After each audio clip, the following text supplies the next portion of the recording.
Okay. Let's actually start this shit because we're tangenting before we've even started it. Perfect. All right. Anything else to talk about before anyway? No. Okay. All right. Welcome to episode 57. Oh, my God. Start over again.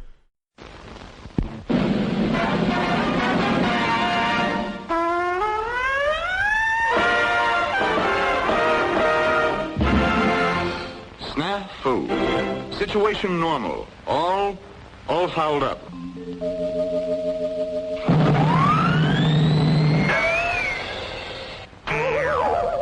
This is Snafu.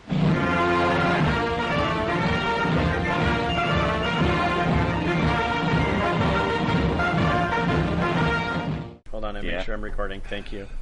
All right, welcome to another episode of Snafu. I'm Rick. Say hi, Pat.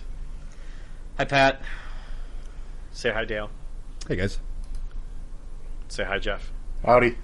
We're all here. Episode 58. We're going to do some... That would be correct. Yeah, I can count sometimes. And you write it on the agenda so nicely so I can actually see it. Well, there was the one time I messed you up, but I haven't done it since. It wouldn't surprise me. You could mess me up. You could be episode 3 and I'd probably say should I start doing Roman numerals? No. Welcome to episode XXVI2.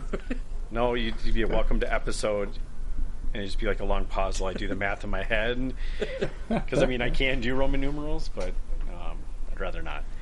Anyway, all right, let's start where we always start. Let's talk about hobby stuff. You have an interesting note of anything off the checklist. Does anyone have anything off the checklist? You get to go first if you do. I do. Of course Pat does. Anyone else? Not yet. No? All right, okay. Pat, what do you got off the checklist? Well, I almost had two things off the checklist, but I ran into a video game that sucked all my time. With all of our time? With three of the other guys on here, two of the other guys on here too. I got the paint to model within 2 weeks of buying it. So nice. I picked up T-34. Is that 2 weeks from buying it or 2 weeks from receiving it? We'll call it in possession. How about that? Okay. Yeah, from possessing it. Receiving it, yes. That would be a better choice than buying it. Yeah, sometimes it can take 2 weeks to arrive to you, and that would just suck. No, this one I picked up at the local gaming store, brought it home, assembled it first night, and then had it painted by the end of the week. Nice. So fun. Yep. Hopefully I'll have number 2 off the list whenever I can put down the video game.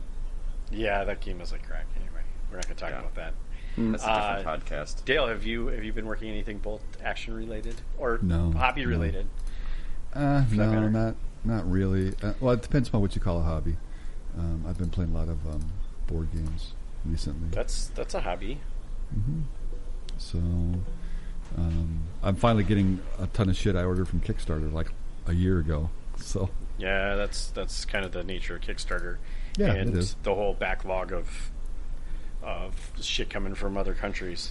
Yeah, and so it's very interesting because you learn a lot about the manufacturing process and all the logistics that goes into that kind of stuff. So that was kind of an interesting exercise.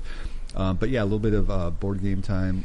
One of the things that I will be receiving probably within a month or so will allow me to participate in the checklist because it does contain miniatures. So I'm prepping my area for that.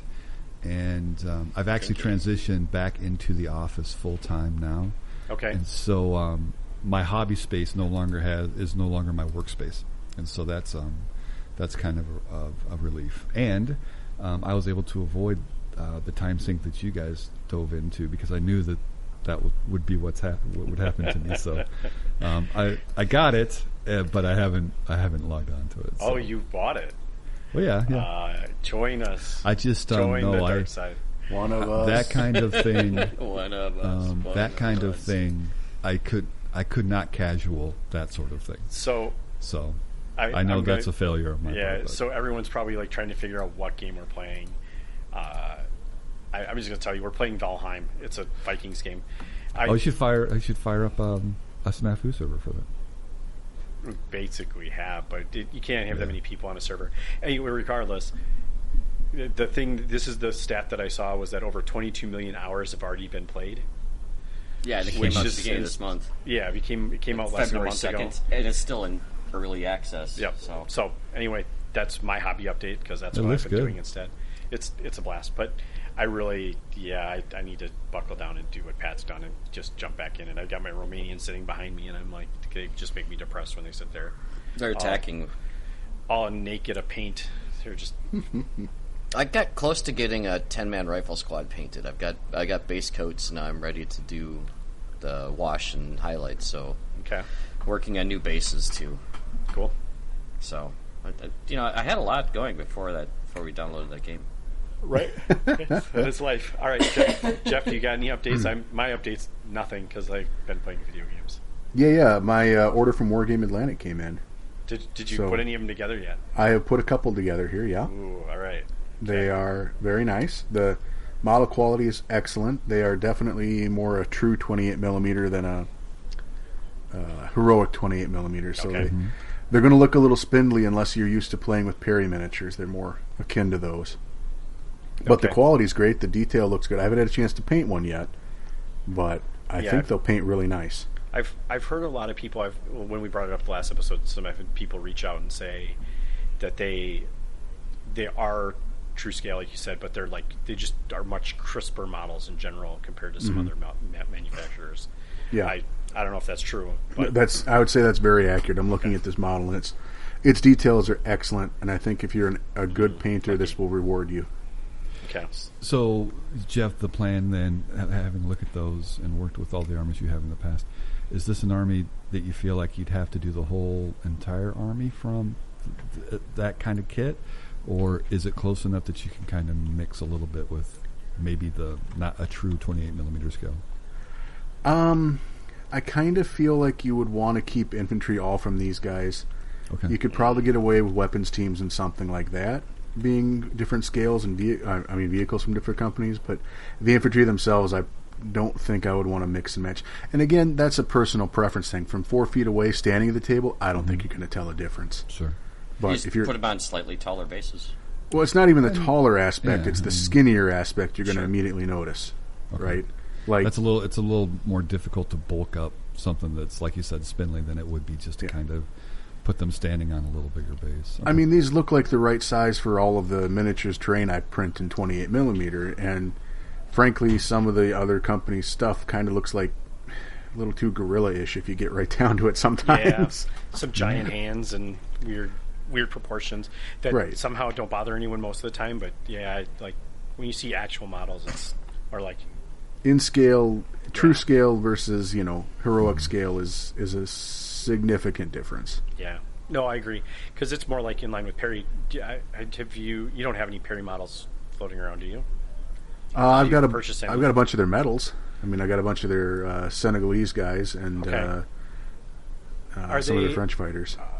So what I remember of Perry models is they tend to be shorter too. Are they shorter as well? No, Okay, so they're just not as heroic. They're not as proportioned like Yeah. heroic. Okay. these are absolutely 28 millimeter. They're just proportioned more naturally. Okay. Those are the version without the Wheaties. Well, Right. I mean, I'm looking back at pictures in the 30s and 40s. This is what people really looked Well, like. So. yeah, there's that. Not to Well- get off on a conspiracy theory here, but it's sort of before high fructose corn syrup. Nobody looked at chonkers in pictures, so Imagine that.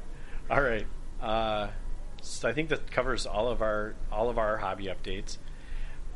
Pat, you have an interesting question here, and I have an opinion. But so vehicles without people in them. So you're talking like like a motorcycle machine gun, just like a motorcycle? or like universal carriers or Jeep, Okay. whatever. Yep. You have the armored car slot, or even some of the LRDG trucks and Jeeps. Yep. What about That transport? are not transports or are transports. Well, so here we'll go with my thought first, since I posed the question. Yeah. So if it's like an enclosed cab and it's a transport, I really don't care. Sure. But like open style Jeep or something like that, where you can clearly see there's no driver, I think it kind of breaks the illusion a little bit. For sure, I'm with you 100%. I think I love that some models, there's some beautiful like vehicles out there, but if they don't have a rider with them, I have a tough time being excited about them. Like, yeah, and generally speaking, like if you get kits from Rubicon, they'll come with the guys, but they're as Jeff was pointing out, they're the true 28 millimeter. They're the non-heroic, so they're just a little bit smaller. But then again, the vehicles are a little bit smaller too. Yeah. So I've never had a problem with that. Like I have like the old Opel Blitz that came with the rider in it, and it was just a little metal guy, but he is considerably smaller in scale. Like if you actually like tried to figure out how he's sitting in there, like he doesn't align to anything else. But I don't think that breaks the illusion as much as like empty. It's just empty. Yeah, like having a face in there is all you really need to make it work. So even though it's an extra step, a pain in the butt. Well, the other thing too with 3D printing is that unless you get a resin printer, you're not going to be printing models. Yeah. FDM just doesn't do that well enough. Nope. So, and I use so the couple of things that I did 3D printing on. I did some LRDG trucks a while back when we pretended we were going to go to Ireland for a tournament, and I ordered some extra riders basically, from Rubicon, and and actually put those in there. So yeah, that was my thoughts. Yeah, so that's my thought too. Jeff, Dale, got any thoughts on that? Well, I'm pretty much in agreement with you guys. Open-topped vehicles, open cab vehicles, I like to put a rider in if I can get a model, but sometimes getting a model's tough. Yeah. But, I 3D printed a Sturm Panzer II, so the mobile German artillery gun, and I ended up taking some of the crew that came from that came with the Flak 88, and I just mounted them standing inside the cab looking around. It really adds to the model. I think it makes it look a lot better. Yeah, and if you have the guys in it. It's probably one of the few models that you could probably get away without it because it's such a... Is that the one that got the big gun shield on the front of it? No, okay. That's a different one. I was thinking of something else. Then okay, you're thinking of the Martyr. The Martyr. There you go. That one came with crew though. The Martyr came with crew. I think a lot of people maybe don't realize that. Like this is Rubicon. Rubicon makes riders and drivers for a lot of their vehicles. I think that people maybe miss. It's like in their own little section, and they're hard to find sometimes. But yeah, I bought their Jeep, and I bought the dudes to go inside the Jeep because why would I not want it to make it a little bit nicer? But I've never been offended or upset by someone not having dudes in their cars. Like opposing me, but I personally prefer it. Well, so I guess I agree, but not for the same reason. I kind of agree. Maybe it's not the way it goes. And it goes back to the differences in scale that we find on most bolt action tables in regards to the infantry that most of us purchase via Warlord, and then the associated vehicle kits themselves. And so, and I'm sure we've mentioned it in the past, if you take your squad of bros around a tank, if you're really looking, it's pretty obvious that the tank isn't as big as it should be if the guys are the correct size. And so, in my mind, that's a lot more obvious when you're dealing with a Jeep that does actually have a scale driver to the Jeep itself. So if that Jeep drives up next to a squad of your infantry, and that driver in there is like a little 20% guy, smaller, right? Compared to me, that I would look at that and go like, "Oh man," because to me it's that really is blatant, and that's not great. And so when you're talking about, it breaks the illusion or that kind of thing, the fact that the rider is present in that scenario, it just makes it more obvious to me that there's that scale difference. Maybe only little dudes get to drive Jeeps. Well, and so that's probably not inaccurate, Pat. Right. It goes down to that whole kind of, that whole kind of thing. Now that being said,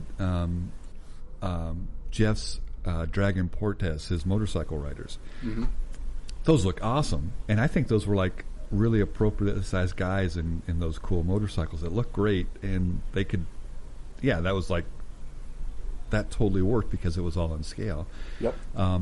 But a lot of those, like the Bazooka Jeeps and the LRDG Jeeps, they're just, they're not They're not big enough, and a writer in them would actually point that out to me. I kind of get it, but I don't know that we can really win in that scenario. If you know what I'm saying. Yeah, I think that's fair. Sure.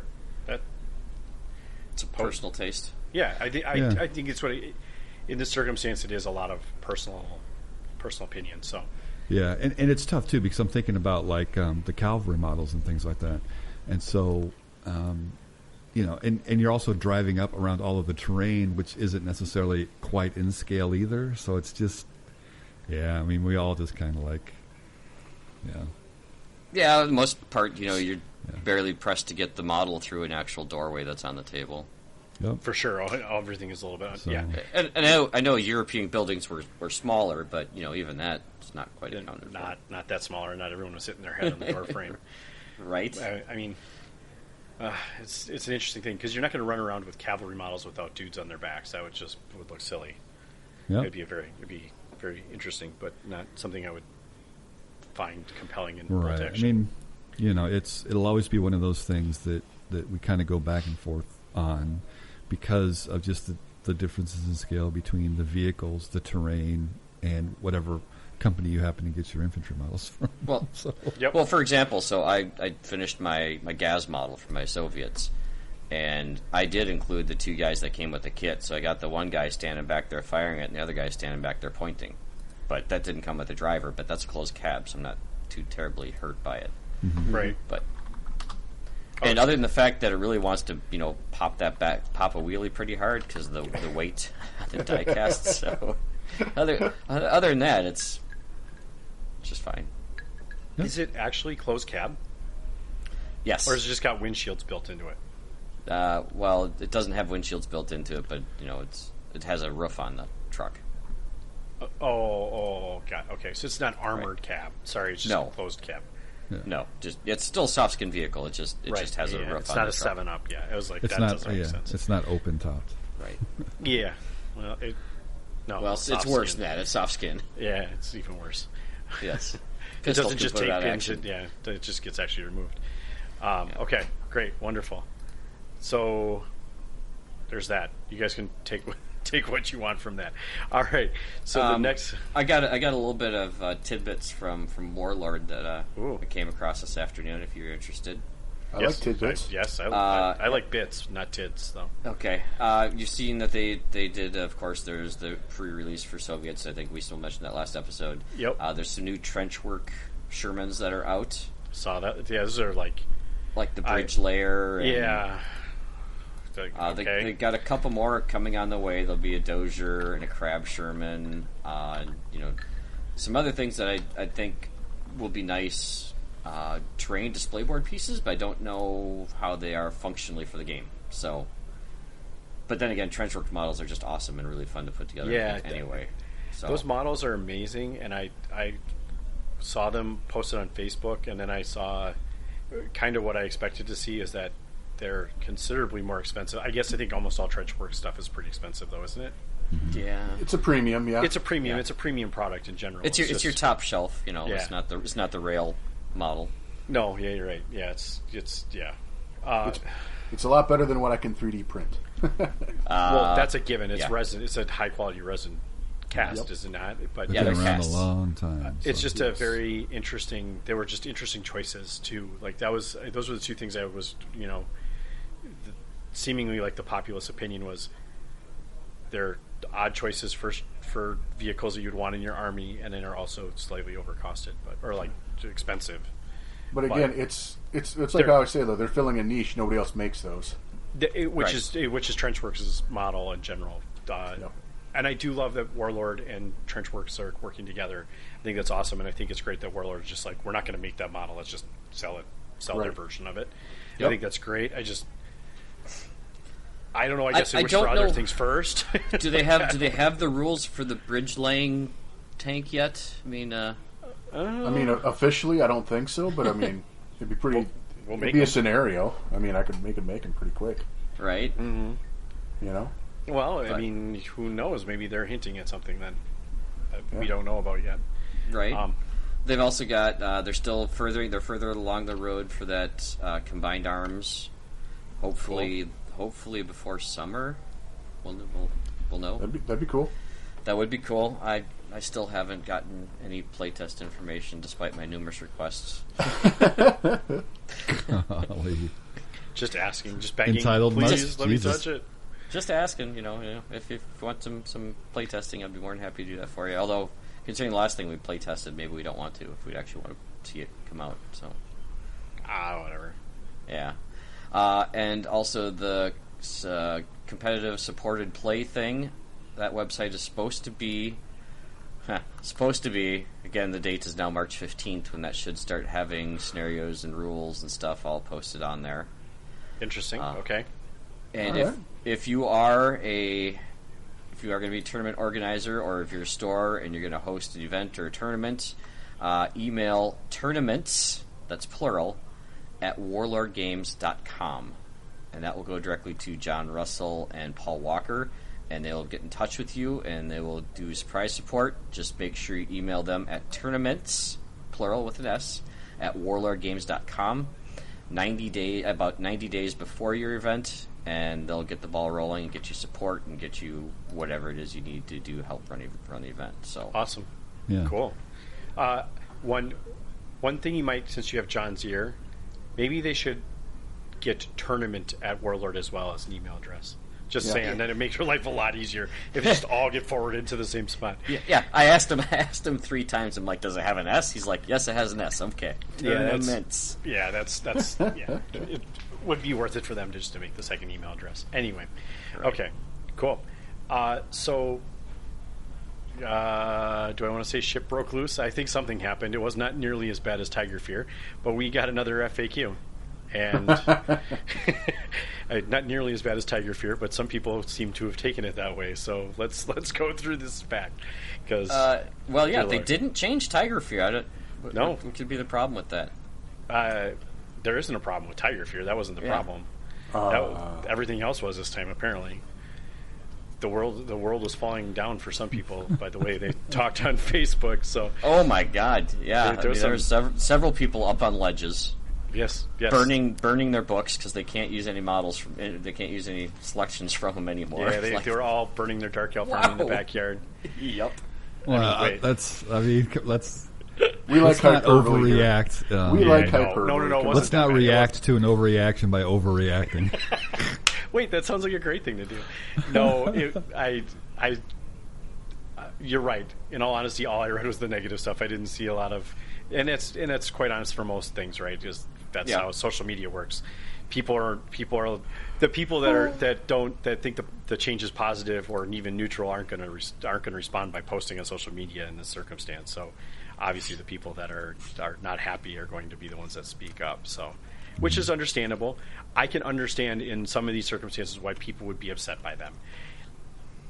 That being said, I don't know why they ever thought some of this stuff was okay anyway. So let's go through it and we can talk about it piece by piece because I think some pieces are less of a problem than others. So Should we just do it in order? Yep, let's do it. So, Polish motorbike section got added to the Polish Army book. No one's going to take them because they take Polish for Lancers, but thanks. People would take them. I mean, I was thinking about taking them. Oh, it's an infantry slot. Yeah. It's like saying no one's going to take Norway because they can take anything else.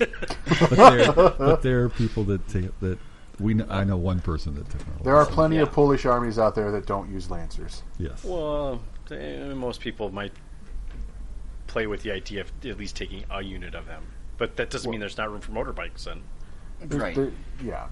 Making a 10th motorized division to a Polish army would be awesome, and people will absolutely do it. And this gives them a needed mobility that they absolutely needed. So I'm a big fan of it. Yeah.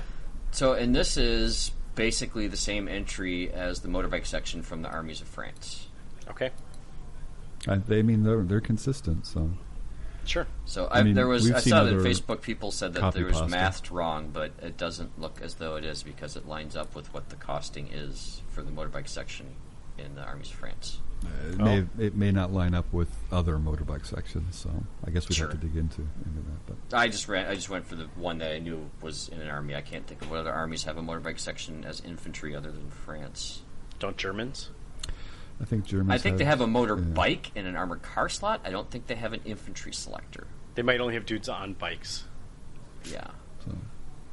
And there's the whole Kettenkraut phenomenon in the Western Desert, but that's not any of this. That's a different thing. Yeah, that's a totally different thing.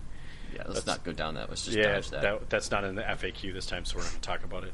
Yep. So, in case you don't have the Armies of France book handy, for 6 guys on motorcycles / sidecars, it's 90 points regular, 115 points vet. They all have rifles. You can add up to 7 for 15 points regular, 20 points veteran, and you can add 1 LMG, and someone has to be a loader, so hopefully it's the guy in the sidecar, or vice versa. I don't know, you want the guy driving the bike to be loading your LMG for you? That seems like it'd be a bit of a wreck. Sounds like a great idea. What are you talking about? Any more than the driver shooting the machine gun? That sounds awful too. Well, and this is a generic reinforced platoon selector. So, and basically keep in mind again that in the errata sections is the same as them actually being printed in their army book. It's not an FAQ. It is the same as it existing in their army book. Right. So it's the difference between FAQ and errata. Right. There's an errata and an FAQ in this. It's not just FAQs. Yeah. Yep. So it's remove whatever paragraph is in there and put this in its place. In most circumstances, it's changing the rules. Yep. Makes sense. Cool. The next one I think got a lot of people upset. Oh, is that the Recce one? No. No. Well, no.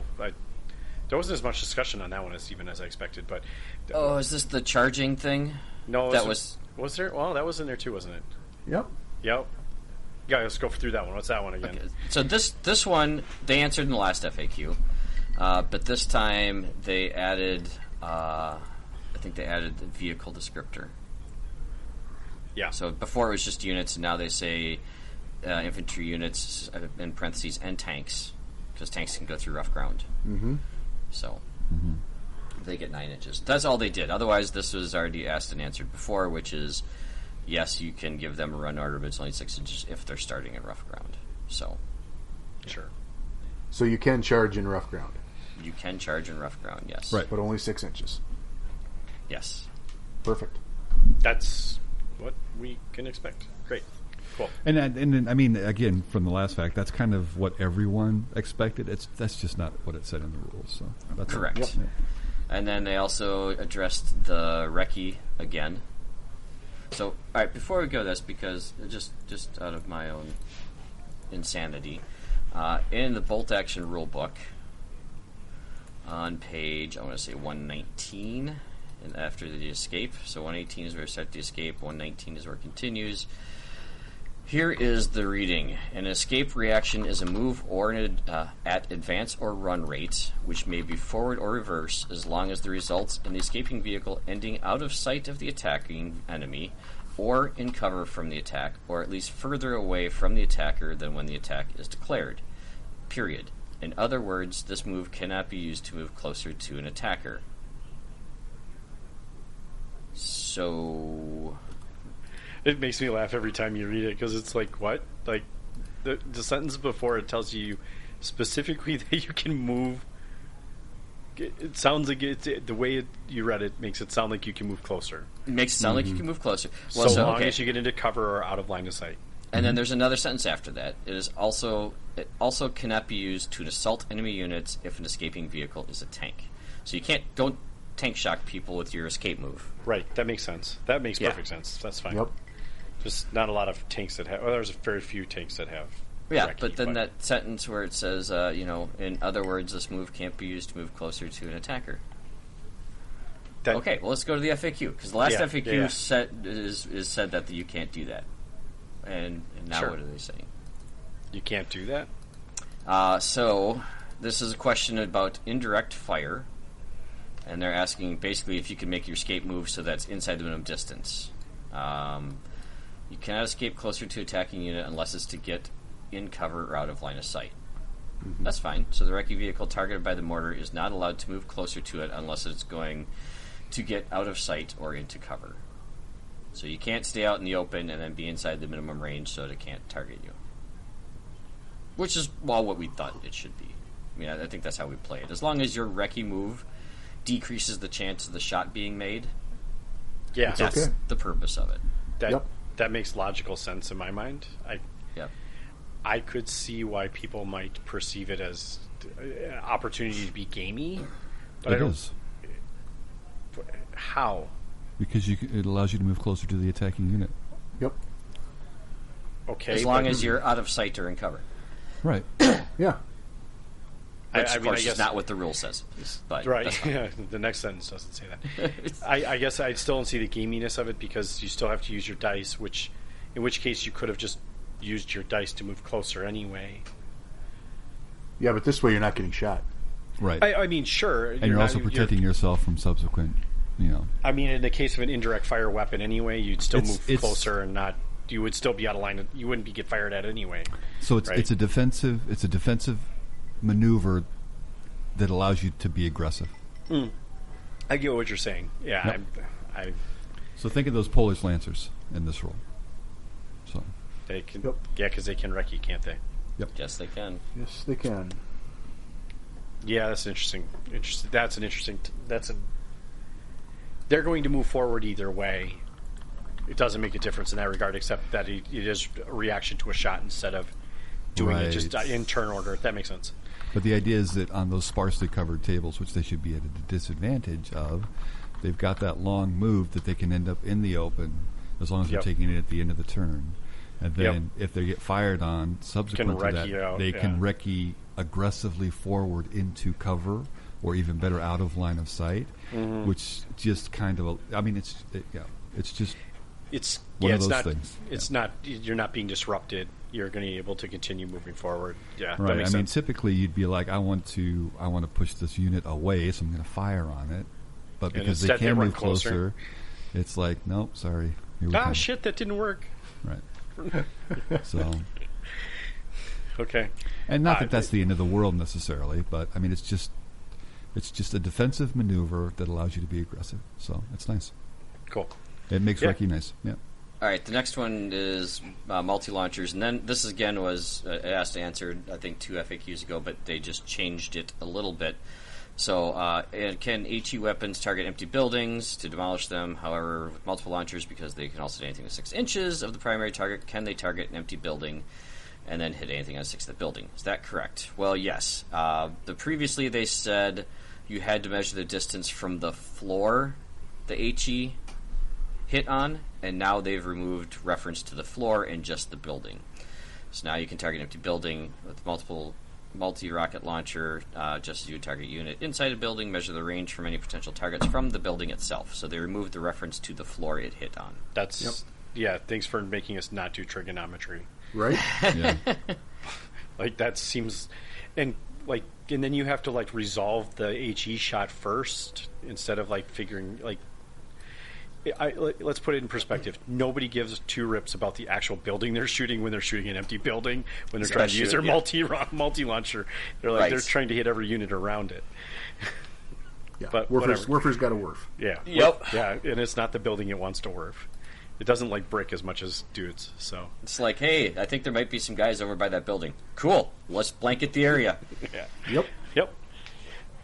Yeah. Your agenda skipped one that I think. Do we want to save that one for the end, Pat? Is that why you jumped over it?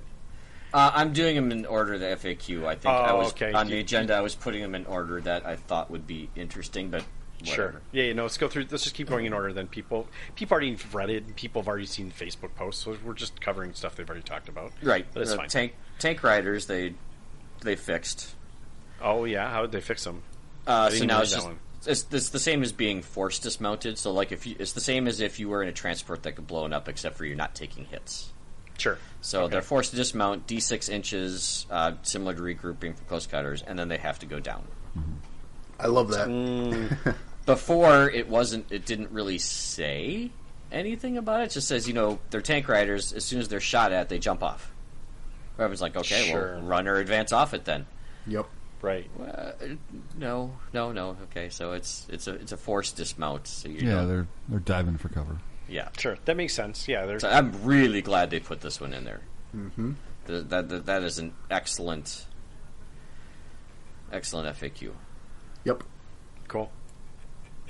So there wasn't a ton. So it's nice. They're still maintaining these. I appreciate 100% that they're continuing to be committed to this. So that's a good sign, in my opinion, that bolt action will survive for the long term. It keeps it relevant. Yeah. Well, yeah, especially when they make changes like they have in this one. We'll do that one last. Yeah, let's just save that one for last. Yeah. So in Campaign New Guinea, replace all occurrences M3 Lee with the M3 Grant. I don't think they have the right page or book on this because I couldn't find it. Okay, and does that really change anything? No, not really. I mean, I don't run either one of those tanks, so I guess I don't care. But some people might. Some people probably have their Australians and like it. So sure. Yeah, I don't think there's an M3 Lee on page 91 in the New Guinea book. Not that I could see. So I don't know if maybe it's just the wrong page number or what it is. But maybe the wrong book. No, it's the right book, right? Well, I don't know historically what was in the New Guinea, if there were Lees or Grants, but maybe that's what they're going at, that they just maybe, oops, yeah, we meant Grant and we said Lee. I don't know. That makes somebody probably told them that was historically inaccurate. And yeah, someone probably told them that there's 14 rivets and they only had 12 or, whatever. I was going to go there, but... Okay, well, I did. Hey, at least you're the one insulting people this time, not me. Hey, see? You got to switch it up a little bit. It's already after 10. Yeah, right. keep everyone on their toes. And then they did go back and they made a minor change in Empire in Flames to the irregular natives, as they were first called in the last FAQ, but they're actually native irregulars. If you haven't seen this one, if you've used them before, you're probably not using them anymore. Yeah, this is one of the few that got people angry. They got correctly costed for their abilities that they have, and then they got taken out of everyone's generic reinforced platoon selector. Yeah, because the way it read, it sounded like they were available for all armies in the reinforced platoon. Yep. So they took it out of that and only listed the theater selectors that they are now allowed in. I'm not gonna lie, I could see them walking that one back a little bit.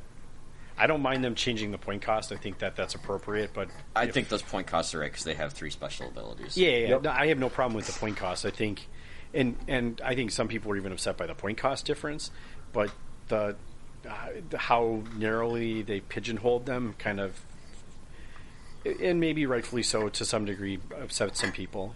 I mean, well, imagine if you've invested in collecting them, painting them, playing with them, right. So you have skin in the game, and now you're limited to just a specific selector in a specific campaign book. Yeah. And I'm cognizant of that deal, but it's not like the army's unusable. You simply play them as partisans. You lose one special rule, which is the forward deployment. Right. But otherwise, they're substantially the same as partisans. Right, and I totally get that. My counterpoint or my response, my first response to that, if I was in the situation, would be like, well, okay, so I've got half a partisan army now, so I'm going to have to go and pick that up and think about what I want to do there, and I might not have been interested in actually collecting partisans to begin with. So I mean, I know that there's kind of a back door there. I get that, and I'm that maybe that helps a lot of folks and things like that. It's just it's kind of like, well, I mean, you think about every time that next edition of Warhammer Fantasy came out, and you're like, well, crap, now all of these guys aren't any good anymore, and I have to buy all of this other shit. Well, see, I never played a power army, so I didn't have that problem in Warhammer. Right, yeah. Right. Well, yeah, but but if I only was playing one army and it had native irregulars in it, and now I'm kind of stuck a little bit. Yeah, I mean, it's just, I can understand why people would be like, well, that's... Well, you've got some good theater selectors to pick from. Yeah. Mm-hmm. Well, and I'm just saying, I mean, we don't know everybody's individual situation, and a change like this, I mean, I could see why that might suck for some folks. So, I mean, as a counter argument to that a little bit, Dale, I in all of the stuff we've seen, I have not seen very many people playing with native irregulars.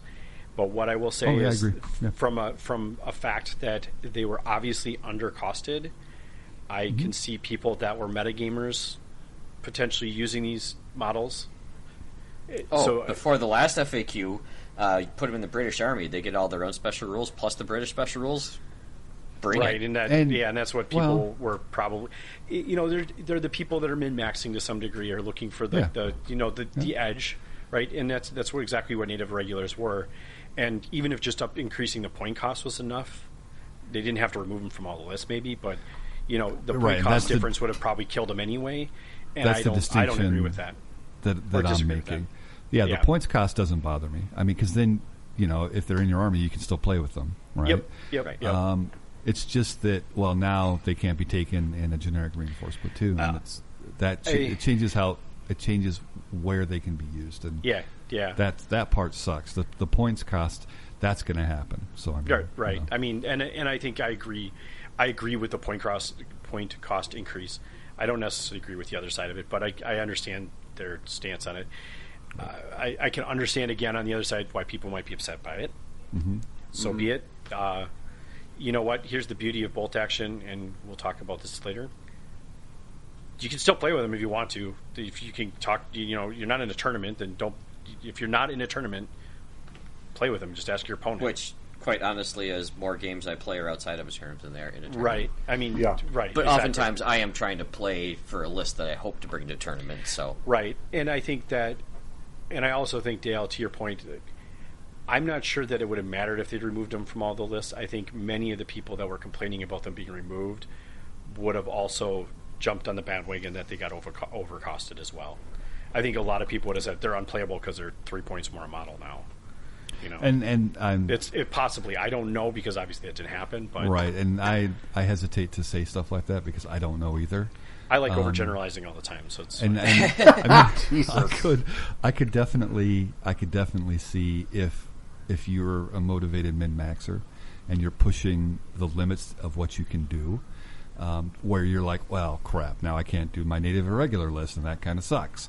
Mm-hmm. And they're right, it kind of sucks. I don't have as much sympathy for that kind of a thing, but once upon a time, I was that kind of a player, and so I'm just not at the moment. So you'll get there again, I'm sure. I still feel kind of for those guys, but that being said, I think this is a good change overall for the health of the game and the health. Now, I can't wait to see the points adjustment for Gurkhas, so that'll be exciting. No, don't do that. I won't ask that question. We'll see. I mean, we'll see. We'll see how, if they're really. Oh my God! Here's a points adjustment. Let's see if We'll what see. If they just made scary blighters less off, like a what if they just removed everyone. scary blighters and called it a I day? mean, right, they're just tough fighters. Sure, I'm on board with that. Leave them point costed as is and just take away that rule. Everyone would lose their shit on that one too, I'm sure when that ever happens, if it does, we will be talking about that on this podcast. Thankfully, because of the pandemic, everyone should have plenty of toilet paper to take care of the shit they're losing. That should be the title for this episode, the Poddemic. The Poddemic. I mean, it's kind of, no, because people think we're quitting or something. No, that'd be a podcalypse. A podcalypse now. Podcalypse now. Yeah, sure. I'm on. That should be every episode name, right? But it is definitely RIP native irregulars. So yeah, and it hurts when you've had an army list and it changes. No one likes change. We're all fuddy-duddies that way. So again, if you had an all infantry, if all of your infantry in your army was native irregulars, you basically have a partisan list. Come on, let's just figure it out. Yeah, but they don't forward deploy. See, so that's right. They don't get all the special rules. That's the problem, right? I get it. But partisans can't have. Partisans don't have forward deployers, do they? Other than native. Never mind. They don't have native irregulars anymore. There's nobody does. Oh, that's right. They've got a scout unit, so they do. Yep. All right, should we move on to the next one? Or? Yeah. Please. Keep it rolling. All right, so they did a minor tweak to Western Desert, if anyone still gives that book any credence. The Jock Column Theater Selector, they changed the Bren carriers from 1 to 2 to 1 to 2 per unit, because otherwise, if you look at the Jock Column, you really can't run it. So it's only one Bren carrier or one transport. So all your units are tiny. Yeah, so They all fit in the one Bren. Well, no. It was used to be 0-1, basically one transport, and they added the word per artillery unit because it's a multiple artillery unit selector. Sure. Yeah, so, okay. yeah. That would suck. Okay. Yeah, that's like one of those. Everyone's like, they can't mean that, can they? But no one really played that selector anyway, because there was the Commonwealth selector that everyone played out that lets you get 2 tanks if you had 4 infantry unit. But anyway, sounds fun. Okay. And then they've also they made an adjustment to the Stalingrad book. That's good. So the special rule off-map battery, which is in Not a Step Back and No Land Beyond Volga, says that you can't bring artillery, but then the selector says 0-1 gun from artillery. Oh, okay. And it's the special rule, so you could probably still take your AA guns and just not any of the artillery, the howitzers out of that list. So, sure. Cool. So one of those copy and paste, just correct that. So and that makes sense. Does it say that you can still take AA or like an anti-tank gun? Well, so the special rule says you cannot take artillery units. Yeah. Is that the slot or is that just howitzers basically? I think it's the slot. I would believe that to be the slot personally. Yeah, so basically you can't take an anti-tank gun or anti-tank artillery or a flak gun or anything else like that. I guess, why would that matter? Okay, perfect. Well, maybe they can answer that FAQ. I mean, sometimes it's nice to be very explicit with those things so people don't misinterpret them. Right. Just saying. I believe it when this says you just remove the 0-1 gun slot. You remove that slot. Mm-hmm. Yeah, that would make perfect sense to me too. Okay, because you're getting the 2 artillery strikes with your artillery. Sure. Observer. Yeah. And Russian artillery strikes are disgusting. They're good to begin with. Yeah. Yeah, because they get to roll. Get D6, roll 2 dice, pick whichever one you want. You pick the highest. Is it the highest? Yep. Okay. I don't think you get to choose. You pick the highest. Well, there you go. So yeah, that was all the FAQ. Yeah. Didn't they? All 30 pages of it at this point. Yeah, it's 30 pages long, which make a new book. Yeah. Was there some mention in there of units that don't have any specificity to them as far as a reinforced platoon? They're right. Gone. They can't be used in a reinforced platoon. Yeah, I don't know how we missed that one because that one also had people kind of upset. I intentionally skipped over it to see how many people paused to yell at their podcast machine. You missed the most important thing. Why aren't they talking about that? Most of these people are just yelling at their windshield or computer screen. Hopefully, they're not doing it at work. Right. Don't yell at work. Get you in trouble. Okay. Don't ask. So yeah, these books occasionally introduce new units without the accompanying text explaining which selectors they can be used. As a general guideline, in these cases, unless the rule in the unit's entry says otherwise, new units from these books are limited to use in the scenarios and selectors from that book only. Unless, of course, you get opponent's approval or TO's approval. So here's a FAQ that says pester your TO for every unit you want to take, and he'll say no the more times you ask him, I'm sure. They don't normally say yes more often, that's for sure. I will say this for people coming to Operation Snafu, is I will have an entire list for each nation, and I've already posted this in our Discord, that says whether or not they're allowed in a reinforced platoon or if they're allowed at Snafu. So talk a little bit about what that list means exactly. So I went through every single campaign book and wrote down every unit that I found in those campaign books. Let me actually pull it up so I know what I'm reading.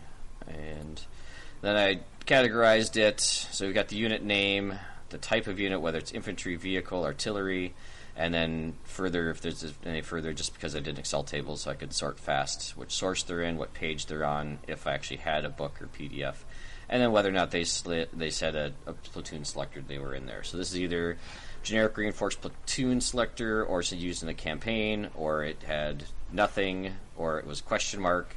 And so in my list, everything that had a blank or a question mark is not part of a reinforced platoon. Right. So effectively, the baseline of your document that you put together identifies every unit in all of the campaign books that is allowed in the reinforced platoon as per the rules, and now this FAQ. Yes. Okay. Yep. There you go. Yeah. And I will update those once I bother to go through the D-Day 2 book. I just been playing video games. You've got some models painted too. You're just like, I'm not doing paperwork right now. That's fair. That's more a than reason. fair. Yeah, I mean, Jesus Christ, I went through like 20-some books. yeah, so- you did all the heavy lifting. Right? Already. You could let somebody else finish the Excel doc for you. So. Maybe, like that's okay. But so there you go. If you need to ask us as the TOs, we've already spelled it out for you what you could bring to Snafu, and if we update that, we'll change it. There you go. So, like personally, I would like to let the Twin Bazooka Jeep in because shit, it's a fun unit. Yeah, lots of people really like it for some reason. Because Well, the guys playing with it, the guys playing against it, don't really care. Yeah, for it, I'm sure. well, and again, it's one of those units that maybe is a little undercosted for how much damage it can do. Although it's very kind of glass cannon-y too, isn't it? Yeah, well, is that the one that has the armored front or no? Because they also have a The Jeep. MMG, It might be in the same book. MMG has the. That one Has has the armored that one, front? Yeah, I don't think the bazooka does. Okay. Oh, maybe I'm wrong. I'm sure someone's yelling at their computer screen again Why can't you guys get this right? Oh, because not I very can't bright. have all the books in front of me. Yeah, they're upstairs. I'm not going to Do we bring like this change 20 or no? books down. So the big one is the Landmasters got thrown out of all the allies.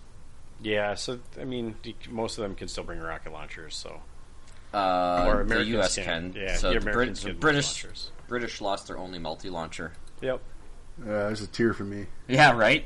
Yeah. Just more The U.S. Marine Corps also lost their M24 Harvester, which I was kind of hoping that one might have made it in, but I knew it wasn't coming. So Right. yeah. I honestly I'm okay with this from a standpoint of now we have a definitive answer to those units, right? Yeah. Like moving forward, those units are no longer allowed. Like that's just simple. Like don't Part of the reinforced platoon, generic as, reinforced platoon. yeah, as, Yep. as part of most tournament play, you don't expect to see these units. Again, this is another circumstance where some people maybe are upset because they, bought some models to represent some of these things, not knowing that they wouldn't be allowed in a reinforced platoon. Mm-hmm. However, again, in some of those circumstances, I'm gonna speculate that, maybe some of those units were really good and that they were cherry picking the units to, optimize a list. So Yeah, maybe.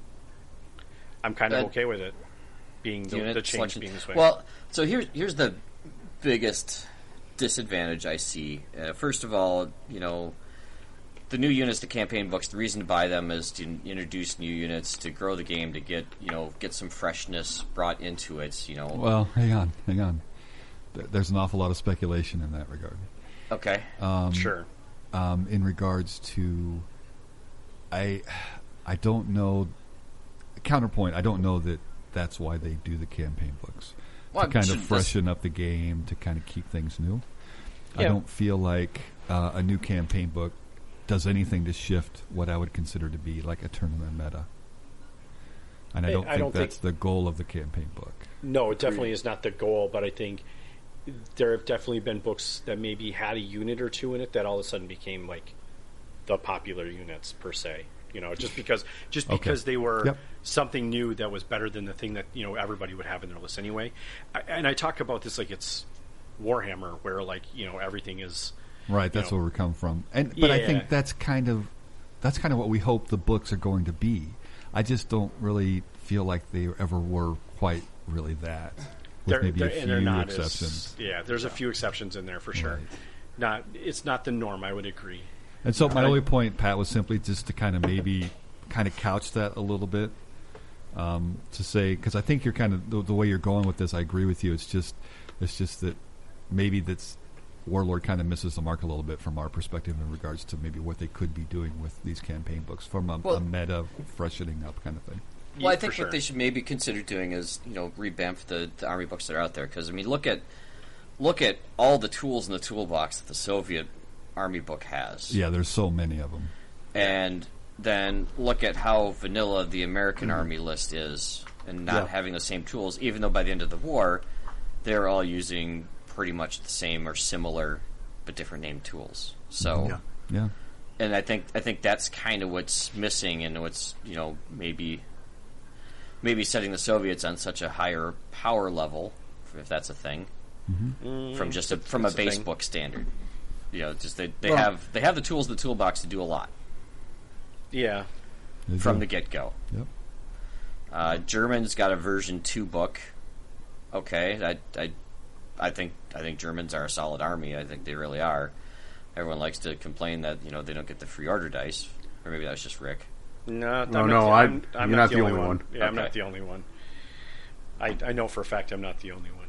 No, because I complain about that too. Oh, okay. There you go. Fair enough. So, I don't know. I think that's what the stink is about these all being rolled back. Is now people, don't have their super optim choices to take to tournaments that they honestly didn't have if you read the rules anyway. Well, and another part of that is I think a lot of people that play this game may have got their start or familiarity with Warhammer, where when a book came out, that was your new units, and everyone's looking for the new units. And, ooh, I want to add that. Yeah. And There was a lot of fun in that. Right, There was, actually. But in Bolt Action, it's more like, hey, here's a book that's coming out that's supposed to explain the history and the campaign battle that took place in this area, in this theater. Yep. And it's not so much designed necessarily to integrate well with the bigger design of the original game. Yeah.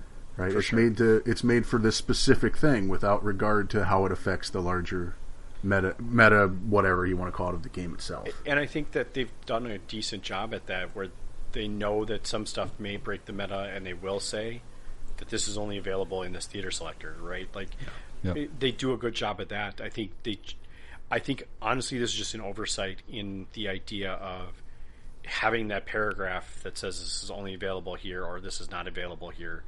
Like, it just omitted it in a lot of circumstances and made people not know. For the people that had bought those units, I feel bad for, in the sense that they bought them, they paid money for them. But I also, if you're a tournament player and you don't know whether or not they're allowed, it would have been beneficial to ask this question a long time ago. I feel like this question should have been asked a long time ago. Well, and I think every TO is different, but from a standpoint of what Warlord believes, like, this is their stance on it, and I can't disagree. And it's not like we couldn't kind of see this coming. I mean, a couple of FAQs prior just above this new entry, it says, what they recommend here is, for this reason, when organizing a Bolt Action tournament, we recommend to choose armies from the Armies of series of books. The other books, i.e. the campaign and theater books, are more suitable for themed campaign days and other non-competitive events. Right. So, in that blurb right there, they're kind of basically telling us that if you're looking for more of a balanced, competitive kind of thing, the Armies of books, which clearly state whether something is included in the generic reinforced platoon or not, is kind of where you start from, and there isn't really much beyond that.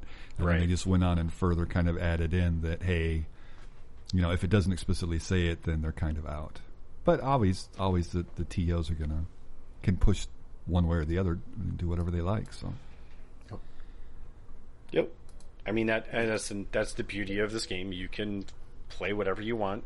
There are tournaments that allow theater selectors, so hey, imagine that. You can actually still play those units in those kind of tournaments. I don't know if they're everywhere. We have some here. So, or nearish by, I guess. I guess it's not necessarily right here, but whatever. Nearish works. Near enough. Near enough that we'll drive there, I guess. When we are allowed to do these things again. If that... I like to think it's sooner rather than later. Right? Fingers crossed, baby. Right? Yeah. Yeah, so, that's the FAQ. That was the big one at the end. I love that they're still doing their FAQs and erratas. I think that's important. I think this is overall a good change. This is at least showing that they're committed to trying to strengthen the tournament scene, per se, maybe. That's what it's looking like. Is making a more competitive game so that they're, So their competitive platform has something to stand on? Right. Yeah, if they don't, then that's going to be hard. So this kind of pushes out the outliers effectively in regards to those units that kind of maybe shift things back and forth or make things a little bit more swingy. So it Sure. might be easier to balance. Well, it's going to be a lot easier to balance if you just take 20% of what's available out. I don't know that it is actually 20% or whatever the case may be, but it depends on who you ask. Some people think it's a lot more than it is, and right. So I like it. I do, especially as a tournament organizer. Mm-hmm. What I'm afraid of, or maybe a potential downside, is simply that now it's on the TOs to explicitly kind of say this is what we want to have here, and this might put a little more work in a TO's lap, and because there's already so much that you have to do as a TO. Sure. It just might be easier to say, sorry, we're just doing generic reinforced platoons. And hey, if you are a TO and you want to go to our Discord channel, all those lists that I have are posted there, right. And you can feel free to use them. But but it might be an opportunity for the TOs in each of the individual regions to come up with a meta and maybe a list that we can maybe add some of these things back in to kind of keep things going or something like that. So. There's always the opportunity for Warlord to do other things, right? Mm-hmm. They could just they could release version 2 books for all the armies, and that would be, include those things that weren't there. Include what they want to include, and and omit the rest. I think I'm going to go back to a point you made about 20%. They've removed 20% of what's available, and I'm going to argue that I don't know that any of it was available before, right? It was ambiguous at best. It didn't say it. They put them in. Right. Yeah, that's a good point. Yep. Everyone assumed that because it doesn't say anything, I can take it. And to me, that's really that. I would never assume anything, especially when they've been very explicit when something is included in a reinforced platoon. Mm-hmm. That's my the next entry has it.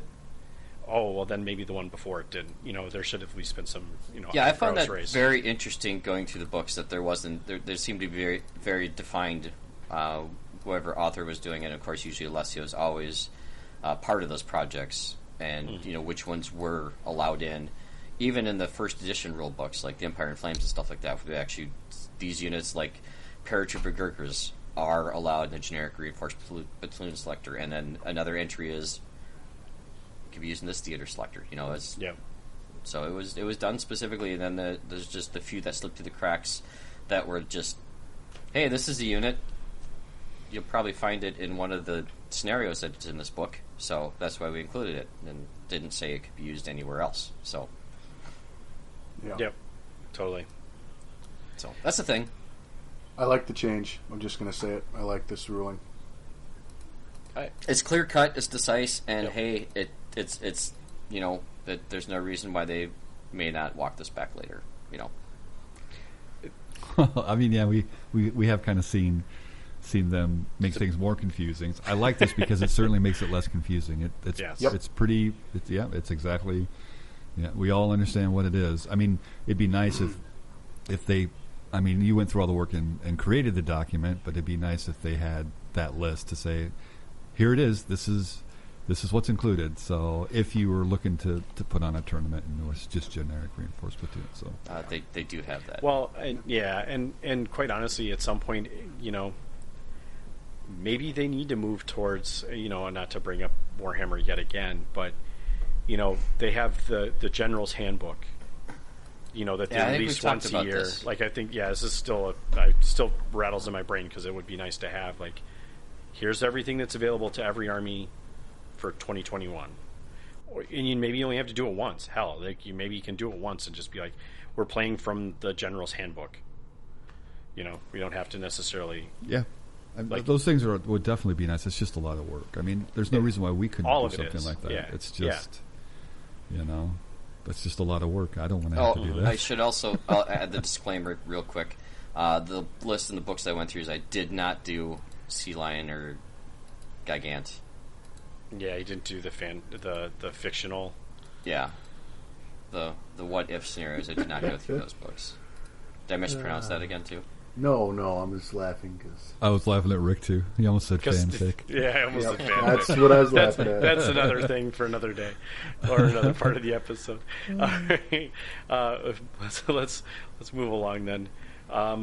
It's tough if you're used to bringing stuff that you can't bring now. But for my part, you pull the Band-Aid off, get past that initial shock, and hopefully hopefully, and hopefully in your part, if you're really impacted by this, hopefully in your part of where you're playing, there are going to be tournaments where you'll still be able to play with your favorite stuff. So fingers crossed for you guys.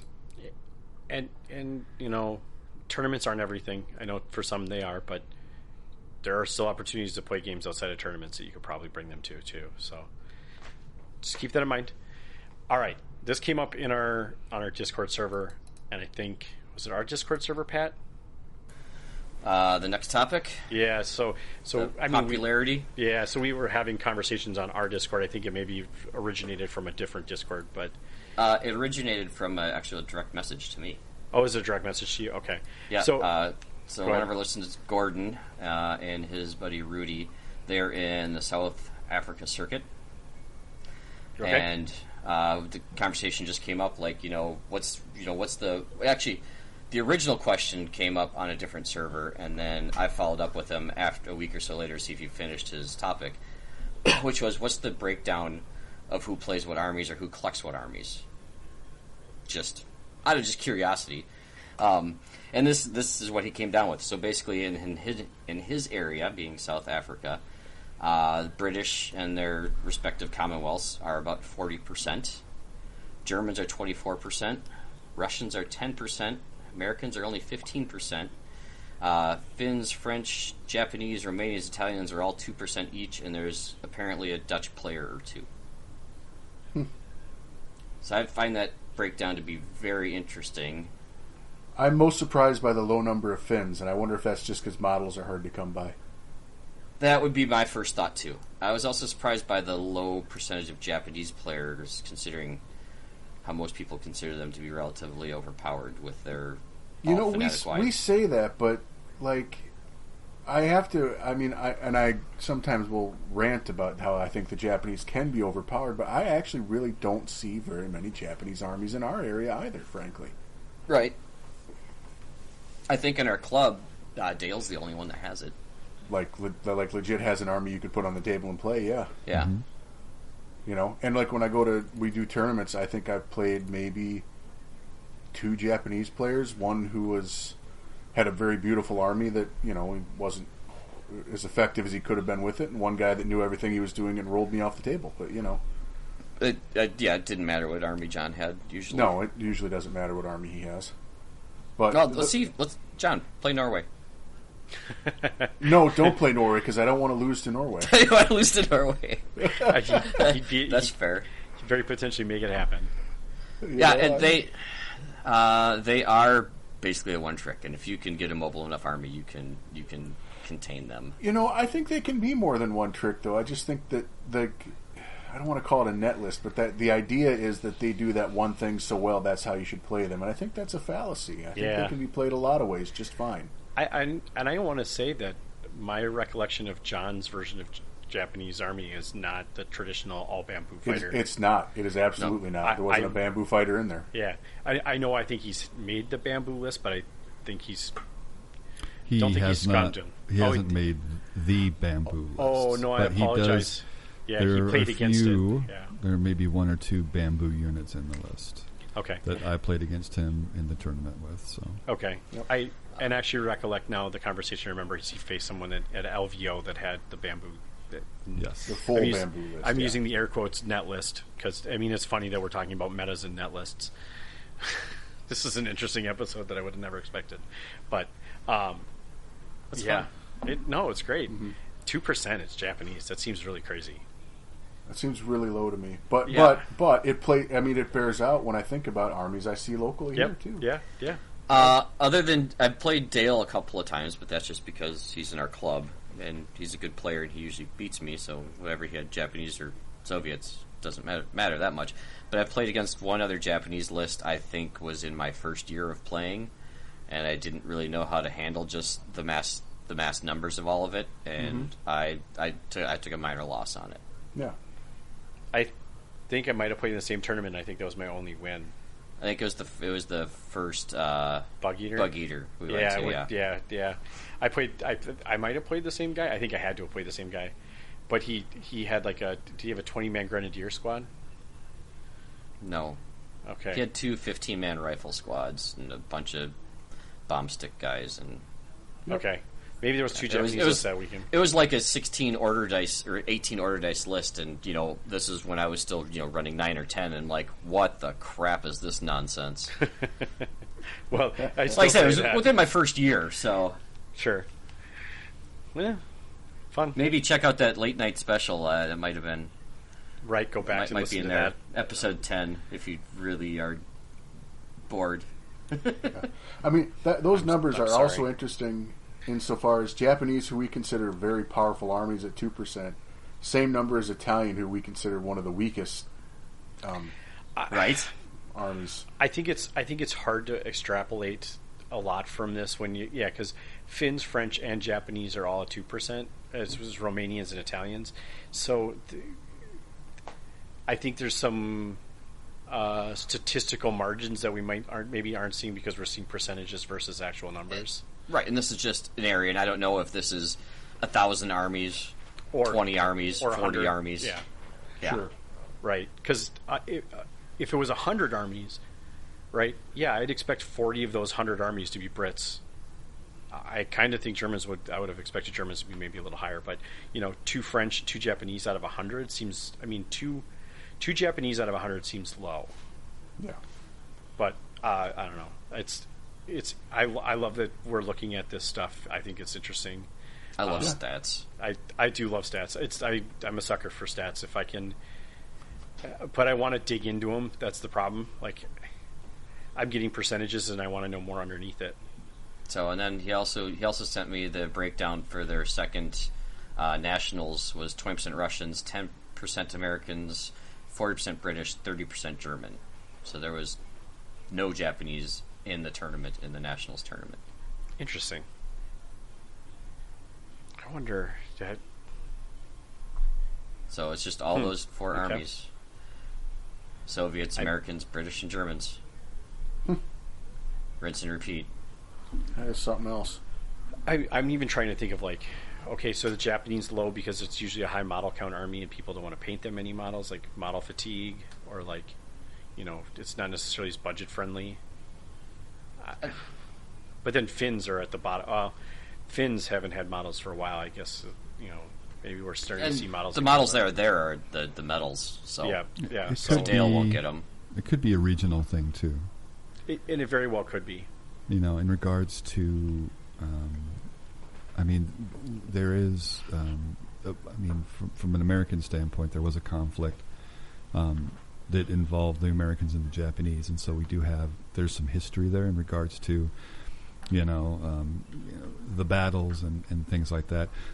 That being said, from a historical perspective, there isn't a great deal of information around the Japanese army's famous units, things like that. At least not in regards to things that might inspire you to start collecting a particular unit that fought in a specific battle and things like that. So that could possibly be. A part of it, because sometimes you collect something that you think is cool or looks cool. Their miniatures aren't necessarily like jump off the shelf great, or there's not anything like super cool or something like that. They have so plastics, that could, they do, right. But it's an older kit, sure. And so that kind of suffers a little bit from the age and things like that. So that might have had a little bit of an impact as to why they're why they're not being represented in typically higher numbers and things like that. I don't know. Yeah. In our club, we've got a pretty good smattering of everything. We got our highest collected army is actually the U.S. at 18%, and then Germans 14%, Soviets at 11%, and then we drop down. British, there's only one other guy besides me that has British in the club. Do I happen to pick all of them up in the area so no one else can get them, or what? I have one on screws. I just haven't gotten it. Okay, together yet. All right. Well, here I'll help the case. I'll put you in there for that. There you go. Now we're up to 10%. Very nice. Now we're pushing 10%. We got two Finnish armies in there. Two Japanese players. I think the Dutch. U.S. That's right. There's a Dutch. There's a Dutch player? Who's got Dutch? Ian has proxy Dutch, but he has made several Dutch lists and played them as Dutches. Okay. Duchess. Played them as Duchess? That doesn't sound right. Yeah, this is Anyway. all right. Okay. Yeah. Dutchy? No. Dutchy. Oh, Dutchy God. sounds. I think our U.S. numbers are pretty skewed in some regard, I think. Right? Are they? Most of those are Marine armies. I Yeah, think they're they almost all might be Marine armies. Because you and Pat, Jeff and Pat, you guys played in a team tournament, right? And you guys both brought U.S. for that? German. German. That was the German Yep. one. So why the hell do you both have U.S. armies? Because I wanted to why? make a Yeah, U.S. why army. not? Okay. Yeah, because okay. I wanted to make a Marine army. Okay, so Because I our- wanted to use the harvester for It's- Christ's sake, and then it got it's taken away America. from me. Aw, America. Fuck yeah. I mean, I've got 2 U.S. armies if we're getting technical about it. So, I mean, I do too. I only have one painted though. well, I got 2 painted ready to go. Well, that's one more than me. So you Right. should put a 2 in there for Jeff.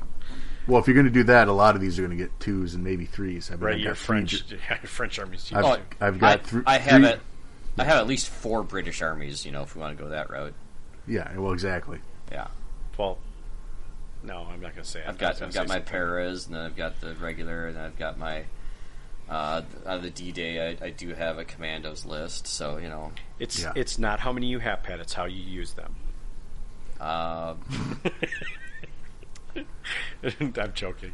Yeah, Of course. Jesus. I mean, okay. So I was going to say our U.S. numbers seem high, but it's because we're a bunch of U.S. guys that all like U.S. stuff, apparently. So go, Joe. hey, dude, moving fire is awesome. I like the Moving rules. Fire is awesome. I like a lot of what the U.S. has. So, all right. I'm just looking at our numbers. Otherwise, I like that Jeff's got 0.5 of an army. The partisans. Yeah. Well, when we made the list, I didn't have them in hand yet. Now I have them in Now, hand. now you basically have all of them. Cool. You know I wish we what's, had more German players. You know a list I'd like to see? Sure. A breakdown of each easy army list that you have, that players have, because that, what are you thinking about collecting, or what would you? I think that would be an interesting list. Actually, So-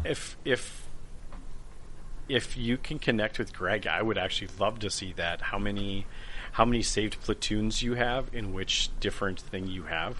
I think God. I got the message of you have too many 0 army lists. Can you please delete some?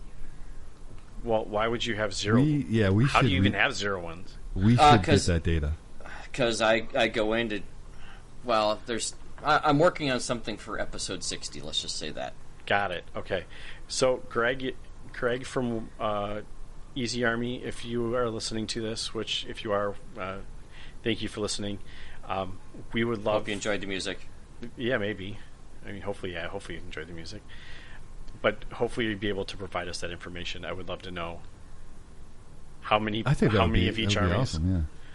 That would be such a cool breakdown. I think he might do that at the end of the year. If I remember right, I think he does like a year-end review. Yeah, let's get a hold of that. That's an episode right there. So Yeah, Yeah, yeah. I think he's in process of updating for the D-Day book. So Oh, fantastic. Okay, that's right in his home when you jump into bolt action. He's got the special message of Canadians are landing. He is updating bolt action errata FAQ and new PDFs. So new units. So. yeah, let's reach out to him. Have him on the episode. Have him on Oh, the I episode. find I got a message just like yours there, Pat. If I have more than 100 lists and and your save lists are not displaying, it may be timing out. Oh my god. Oh, Please buddy. delete. Oh, that kills me right there. And then parentheses, it's like it might be just timing out. Trying to calculate the points. So it's trying to calculate the points of every list. Well, let's not get into. That's brutal. Let's I'm not get sorry, into technical stuff. Yeah. Yeah, because that kind of makes me go, oh no. Yeah, So- it's just, like that's not a great sign. All right, but anyway, Greg, if you're out there, we'd love to hear that what the statistics are. Shall we break and take a back afterwards? I think Yeah. that might be not a bad idea. Probably a good spot to put the break in. Yes. Yeah. All right. Pat, you didn't put the music in this time. Oh, you're killing me. Well, I don't know what the music is, so we hope you like it. We got a couple more topics we'll cover on the other side, but I said the break music right there. I said Rick will never know. Is that a song? I hope that's a song. I hope that's a song too. I think it's a song. I think it's a song. If it's not, It should be. if you didn't know or you are unaware, they have redone Rick Astley's music video and they've made it 4K. So It was. I couldn't handle it. It looked too real. it was super soap opera-y. It was scary. Anyway, so I hope it will not be. I will let you down at some point. So there you go. All right, we'll be back in 3 minutes. Hope you enjoy it.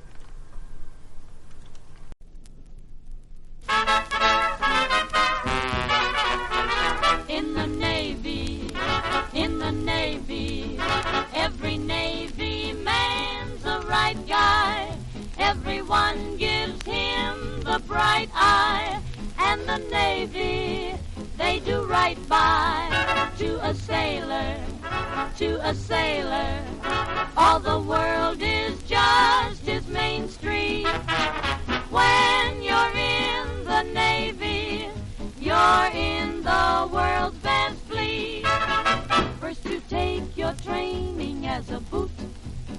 Swing a hammock, navigate and shoot. Shove off in ships and subs and planes.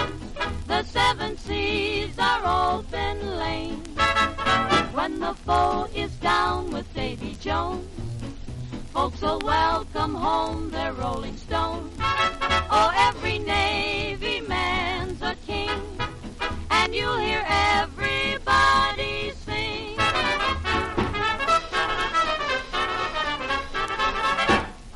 Here comes the Navy, break out the red, white, and blue. Here comes the Navy, fighting and sea-going crew. Make way for Navy, Navy with anchors away. Everybody loves the Navy of the USA. First you take your training as a boot. Swing a hammock and navigate and shoot. Shove off in ships and in subs and in planes. The 7 seas are open lanes.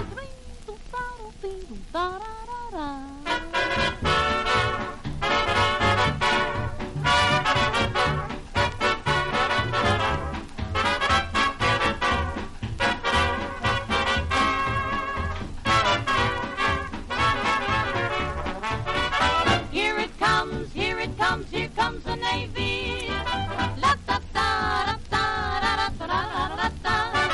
Sing a song of good cheer, 'cause the Navy is here. Everybody loves the Navy of the USA.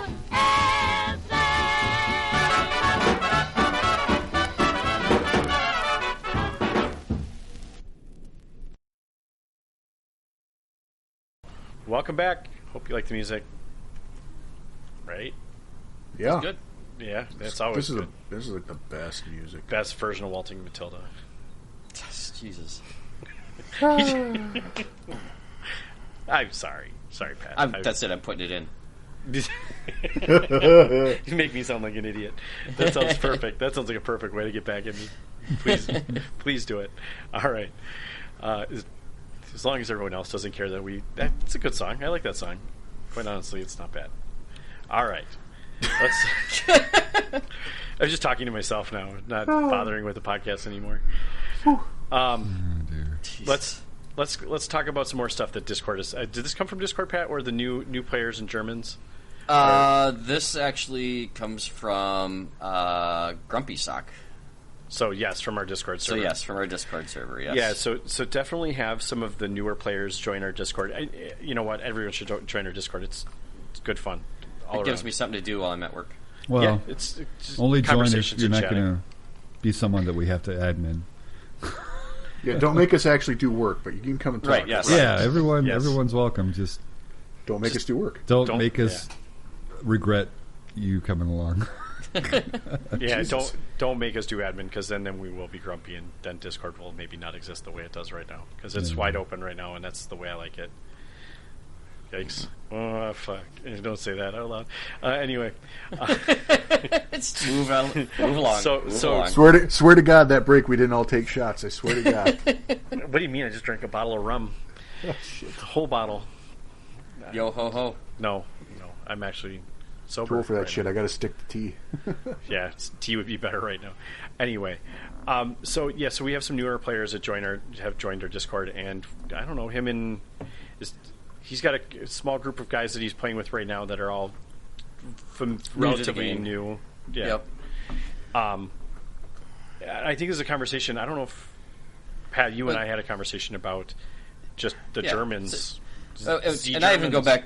I even go back to thinking when we first started playing, and you were very salty that the Germans didn't seem to have the love that the other Allied armies did, as far as they felt weaker. I mean, they don't have the same love, but yes, I would agree that maybe I didn't see the synergy and strength in them. I still don't utilize it very well. This is pre-Tiger Fear nerf, too, so... Yeah. And I despise Tiger Fear. I didn't like having to always have to take a tank to get my rolls. I think that still stands true to me right now, is that I think... 230-point tank to get the roll. I mean, which is stupid in itself, but anyway, that's a different story for a different day. But you always had to buy something to get your roll. That's just the way it worked for their army. Yep. Right? You need LMGs, you need machine guns to get the extra shot. Yep. That my critique of that is still there in the sense that everything I'm investing has to it doesn't have to play into your army. And I think we even said this long ago, is that maybe the LMG rule is a trap in some regard, is if you don't want to have LMGs, you don't feel obligated to take them. That's the thing. But they're expensive. Yep. So this is kind of breaking into the conversation of why do they feel weaker than other armies, and I think that we're kind of answering that right now. Is they're probably not actually weaker than most Allied armies. They got a good toolbox. It's just how you use them is probably where that comes into play to some degree. They're not Soviets, for Christ's sake, but... So my first thing is, if it's a new player, they're probably playing at smaller points levels. And so those free order dice that are widely available to the other big five or big four really come into play or have a heavier impact if you're playing at 500 points or 750 points. So that could be one thing right off the bat where it feels like, well, what in the hell is actually happening here? So that might be one of those things. And it absolutely is, right? Because, again, even at small point levels, not that people are taking tanks for Tiger Fear anymore, but when they were, if we were playing a 500-point game, I'm not bringing a 230-point tank to get Tiger Fear because I can't. Like, that's half my army at a lower level. But that free Soviet squad certainly makes a big difference. And it is definitely those free units at lower levels are very impactful, and I don't think that they should probably be there in a skirmish level. The French with their extra artillery piece, that extra order dice there. Yeah, and they can inexperienced spam if they want to. Yep. To get some more units. Some of those things are a little bit less. Right, and so the Germans require a little bit more thought, and their special rules don't necessarily scale at all the point levels as easily as everyone else's. So. And when you're doing the dual platoon stuff, they don't have the inexperienced officer to pay the lower tax for that second platoon. Yep. Yeah. No, that makes a big difference. And I think he even admitted that most people forget the snap. I think that a lot of people forget about the snap to action. And I think to some degree even the NCO rule. The NCO rule is incredibly good. But I think people overlook it. Obviously, when they're looking at German lists, they forget that it's not that they forget it's there, but they don't properly, appreciate it. Oh, that's one of their biggest and best advantages. Honestly, words tough. Words. Mm-hmm. Yeah. It's a good rule, and because we're talking about it being their best one. It's underwhelming. Yeah, that's not a good sign when we're like, that's their best one. I'm not saying it's necessarily their best one. I value all the rules other than Tiger Fear at this point as being good. I think from a new player perspective, I think it's easy to overlook that rule and not think that it has value. Mm-hmm. Be like it's a shit rule because very seldomly comes up. But again, if you're playing 500 points, how many snipers are you seeing? Right, and it's also there's a psychological benefit to having a cool rule that is fun and that you're excited to play. Sure, Yep. Absolutely. And so it's like, oh, which one of the many plethora of British rules or English rules that are we going to go with this time? Or, okay, I get bonsai, woohoo, or, right. Oh, here's my free artillery piece, I'm going to have a great time with that. Oh, yeah, my NCOs don't die. No, Right. When my NCO gets killed, he'll probably be replaced. There's a 5 in 6 chance that it comes back. Yeah. I get a lookout, sir. I mean, it's kind of like, wow, Yeah, hooray. In some regards, and this Well, is not going down that -1 on your morale is. it's huge. I don't know why you're you can't overlook that. That is. It's not that I'm overlooking it. It's that it's not that exciting. First of all, something has to happen to you. Right. It's not right. It's just not exciting or fun. It's nice. It's a great benefit, but again, it's just it's not exciting. It's not exciting. Yeah. And I think that can turn people off when they're first starting with Germans. There are some super strong things about the Germans that I really love, and we can go through some of those. I think some of the strengths that I see, their pioneer squads are amazing. You can take a lot of them. You can take 5 of them if you want. You can take 5 flamethrowers. Enjoy that. They're all veteran. They're all veteran. You have access to arguably the most veteran choices of all the armies, right? Yep. I mean, I would say that's pretty easy to say. You have access to. I mean, I don't particularly like them for personal reasons, I guess. But the SS are incredible. You have good choices there. You have a lot of choices. They got hands down the best access to the cheapest anti-tank weaponry in the game with the Panzerfaust. First, that would be true if the Russians didn't get to fracking take it. they never list 2. Yeah, I believe overall they get more per unit. I think the Russians they only get 2 for the most part, where most squads can go up to 4. You'd only need 1. Germany. Well, it's just the Germans. Right. I think most German units can only take 2, but still they can still take enough. I don't particularly think that. The Germans' problem is anything they can do, another army does better. Sorry. Yeah. You're not wrong. I mean, that's what it really is. I mean, flamethrower Except spam for machine might gun be, shots. The U.S. can flamethrower spam way better. They get regular. they get regular squads. engineer squads. You're right. Well, veterans are pretty hard to kill still.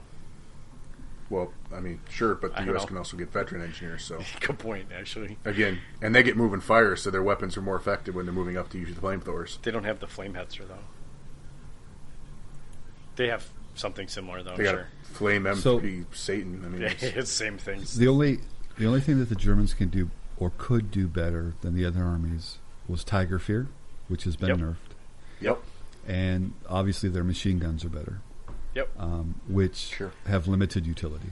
So the things that they can actually do better have either, one was nerfed and the other one actually, you can do that better than I can, but it's not really necessarily great. Well, I'm on your side, Grumpy Sucks. I still think that they're playable. I think you could still. Sure. Yeah. 100%. They're absolutely playable. I mean, if not, we'd all be playing Soviets. Like, to be fair, I mean, we can go bowling and you can get those like gutter bumper things, and we're still playable, but you're going to be better. I don't. Yeah, I don't. Well, why do I have the bumpers? Why don't you have the bumpers? Okay, fine. I've got the bumpers and you don't, and your army's still playable, but you're playing at a disadvantage. It doesn't mean you can't compete. Right. It just means someone's having an easier time of it. I mean, sure. You know, you're not wrong. You're absolutely right. There are some units that I mean that are particularly. I mean, the Puma is pretty unique in their army. It's a pretty good buy. But again, this is points. Just quality of points. in some regards. It's a wheeled light tank. That's cool. Lots of armies have light tanks. Yeah. They have tracks. Yeah. Okay. It kind of almost gives you the The pseudo Puma having is two a tanks. good unit. It's a great unit. Yeah. What makes it strong Right. is that it takes your armored car slot, and you can still take a tank. There aren't a lot. There are some armies that can still do that, and I probably can still do it better. I British. agree. What makes British it great can take is two it's a semi-reliable, decently armored, anti-tank choice that isn't going to cost you more than 200 points. So. Yeah, Yep. no argument Yep. for me. It's Yeah. not. I'm not trying to say it's a bad unit. I'm just saying it's like, if that's what we come down to, is like you can take a Puma. That's not a selling point for a German army. And that's that's What- kind of the point that I agree with you. But that is something that is nice about that particular army. So Seeing as you, I, and Pat all have German armies, Mine are still in boxes. what do you feel like is the strength then, Jeff? Like, out of curiosity, post Tiger Fear, because I think you bought your army pre Tiger Fear. But I very much bought my army pre-Tiger Fear, but Yeah. I didn't really care for the Tiger Fear rule, how it ever existed anyway. The strength of the German army is the snap to action with the officers, and very few people utilize that rule very well. So if you're not utilizing it, you're not making it, better off playing a It's- different army then. you should play a different army. And I play the Germans. I picked up the German army because you can do cool things like the DAC or the Winter Germans. They look cool. They're a fun army Totally. to play. But mostly because they're not the strongest army, and I like to play subpar armies and see what I can do with them. Okay. And they're frankly a subpar army. I mean, they're not bad. They're not Norwegian. Yeah. But No. you're definitely fighting with a disadvantage when you play Germans. they're not S tier. Not even close. They're Yeah. like B tier. Yep. Yeah. They're not terrible. They're not terrible by any stretch of the imagination. But they're not S tier. Well, okay. How do we mitigate those weaknesses then? Just take another army. Well, that's not mitigating them. That's not mitigating. No, it's not mitigating That's just German. putting it down and walking away. Yeah. It's mitigating a problem. It's not mitigating Well, I mean, losses. I don't know. I mean, statistically, let's jump back to that statistics breakdown. The only Axis army that gets played more than 2% of the time in the South African meta, and I would probably wager in the American meta, is Germans. Mm-hmm. Right? Nobody plays any other Axis forces, really. Yep. Yeah. Right? And even then, Germans, they have that number because they're the only Axis army that isn't... the Japanese can be good. The Italians are just garbage, and that's kind of a product of yes. Hungary is good thanks to Fortress Budapest. Hungary is good thanks to Budapest. Fortress Budapest. Yeah. Yep. Finns have always been good, but they're very finessey too. They're very... Well, I guess Finns technically count as Axis in this. but- Sorry. Yeah. That's Yeah, only it's- because they it's fought a against little- the Russians. Right. Sure. Right. They're... Yeah. But anyway... Yeah, well, there's Panzerwerfer. Sure. But I personally like the Panzer III. I think that's a solid tank choice in there at low enough points with still high enough guns, and it's got, you got your Hitler's buzz on that. So when you're firing both machine guns, you're in a stable platform that's pumping out 12 dice. There ain't nothing wrong with that for sure. There's nothing wrong with that. That's solid, right? But that's again most of the stuff in here can do. It is solid enough. It's stronger at the same points than the Stuart M3 with 5 less shots because it doesn't have the weak sides.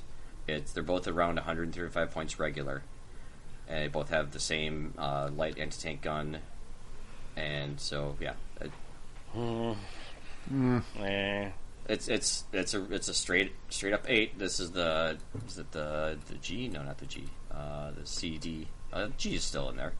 G is still at the same points. No, that goes up more because that has a medium gun. But the OST E and F are at 135 points regular. Light anti-tank gun, coaxial MMG, forward-facing MMG. It's at 8. It doesn't have weak sides. It doesn't have riveted construction, so it's stronger than the Stuart. It's just got 5 less shots. And I think it's 5 less points. It's 135 versus 140. I think there's so many armor choices that are still good that I think we could go through the whole We could go through the whole armor platoon and basically figure out what the best choices are. There's lots of fun. I think the thing about German is there's lots of fun armor. It may not be optimal, but there's fun stuff in there. And that's. I mean, we're losing the forest for the trees here. Is that it's not a problem with German units. That's not the problem. No, it's the German army rules that are letting out. German units are great. They're let down by their army rules. Yeah, right, absolutely. Right? That's the problem. Yep. And I'm going to say I've been rattling in my brain. How would you make that different? And I think, I kind of want them to go I hate this and I love this at the same time because, like, what they did to the Japanese list was very kind of stereotypical. Like the whole bonsai fanatic thing. And in some regard, I would love for them to go back and look at the Germans and actually kind of just like almost make the Germans a little more campy, like give them and I think in some ways like giving them better machine guns or giving them free machine guns would do that. I think free machine guns would be the best way to do it. And any squad of 8 or more, give them a free LMG. Yeah, I think that would be amazing. I mean, that's historical. That's not a bad choice. I had an idea too, but I don't like that. I mean, I think that takes away flexibility from the list, and that makes you take a unit of 8 guys that you're going to want to just stand in one place and shoot, so you can use the LMG. Well, they have assault rifles, but you got to pay 5 frickin' points for them. Yeah, they're shorter range now. Yeah, too. 18. Yeah, nobody's taking those anymore. I mean, I like the idea of free stuff. I just don't find that to be an interesting choice, or it might encourage players to play them poorly. In my opinion. Some static. The other thing I want to give the Germans free points, but not in that fashion. I was honestly thinking what might save Germany. Not invading France? What? Not invading France, yeah. No. Give them a free officer. Make their officer free. First one's free. First or second lieutenant. Yep. You play whatever level lieutenant you want to for your list. It's free. How about sure. they get to That's upgrade? Really good, Jeff. They get to upgrade 1 or 2 of their infantry units for free, i.e., a veterancy level.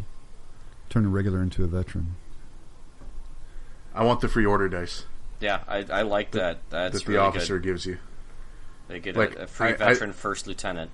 There's nothing wrong with upgrades for free, but that doesn't solve one of the weaker spots of the German army, which is the order dice battle. They are always behind the 8 ball in. They don't get a free order dice, and their units are generally more expensive. It's a good. No, that's perfect, brilliant, Jeff. Actually. Yeah. Wish I had thought of that. Damn it. Nobody would have thought to give a free NCO, or if not a free officer, not a free NCO. I mean, so that's a free 90 points. If you want to have a veteran first lieutenant, yeah, it is. Right. But I mean, what's the free forward observer for the British? He's 100 points. 100 points, yeah. Yep. There you go.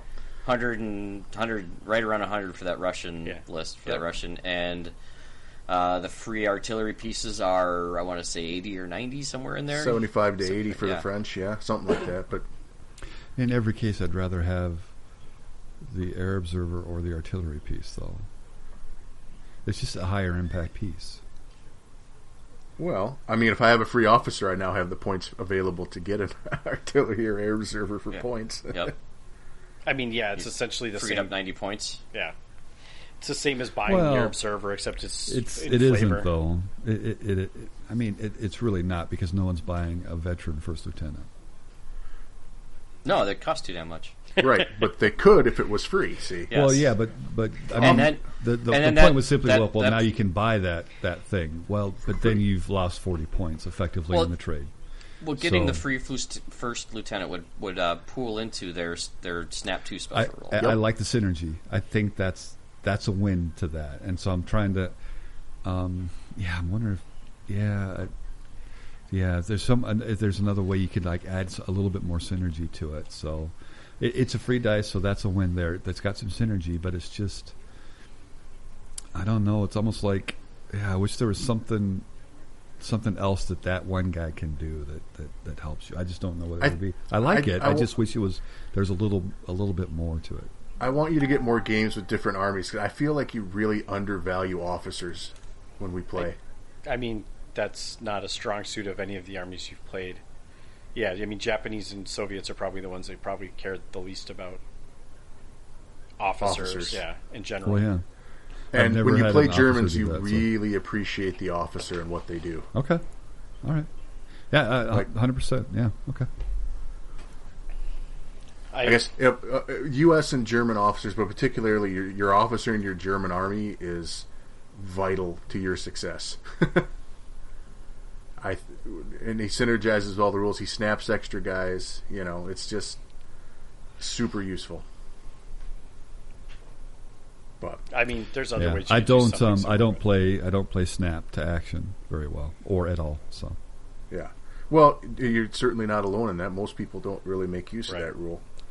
Very, very few people snap well when I play them. I don't know how else to put that. Like, well, I mean, it requires, in my opinion, snap to action requires a very specific build and a very specific play style to take advantage of that rule.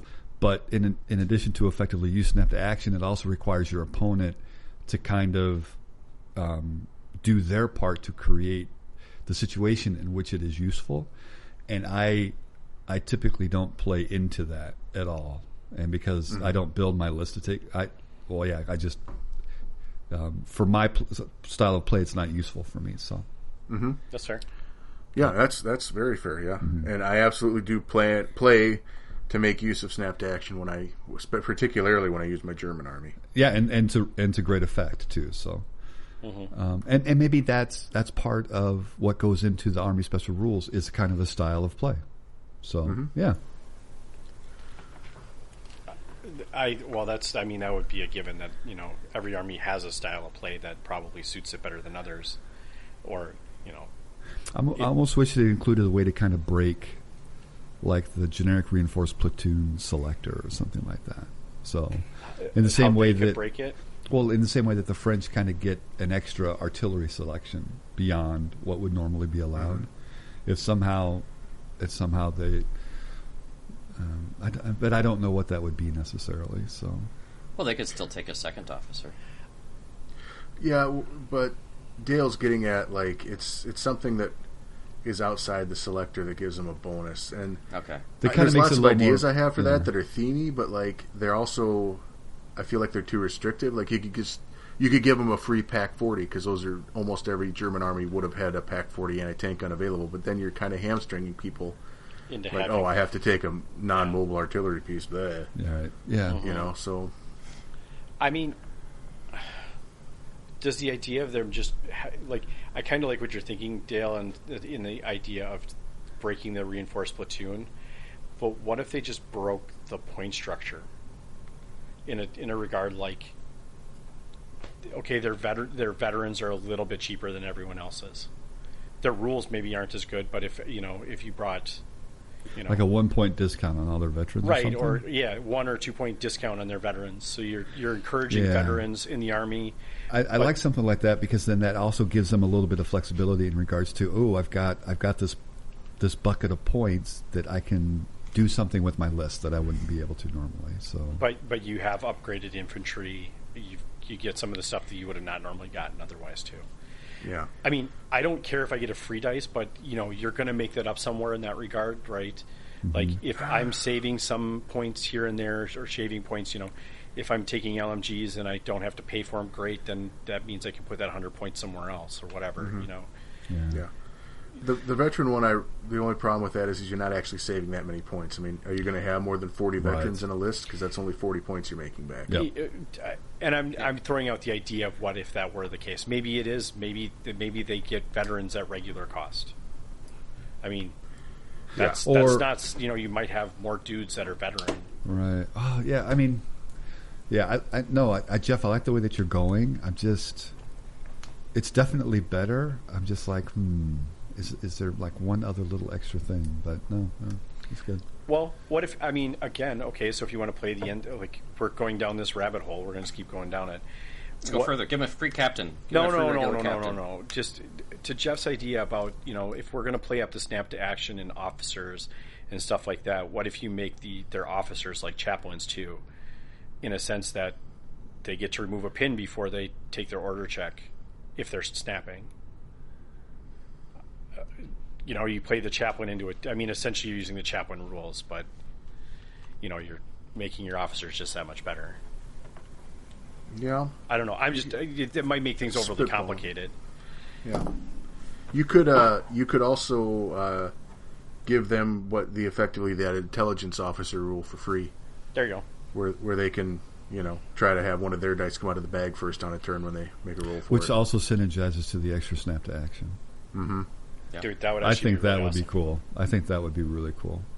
Because then not only...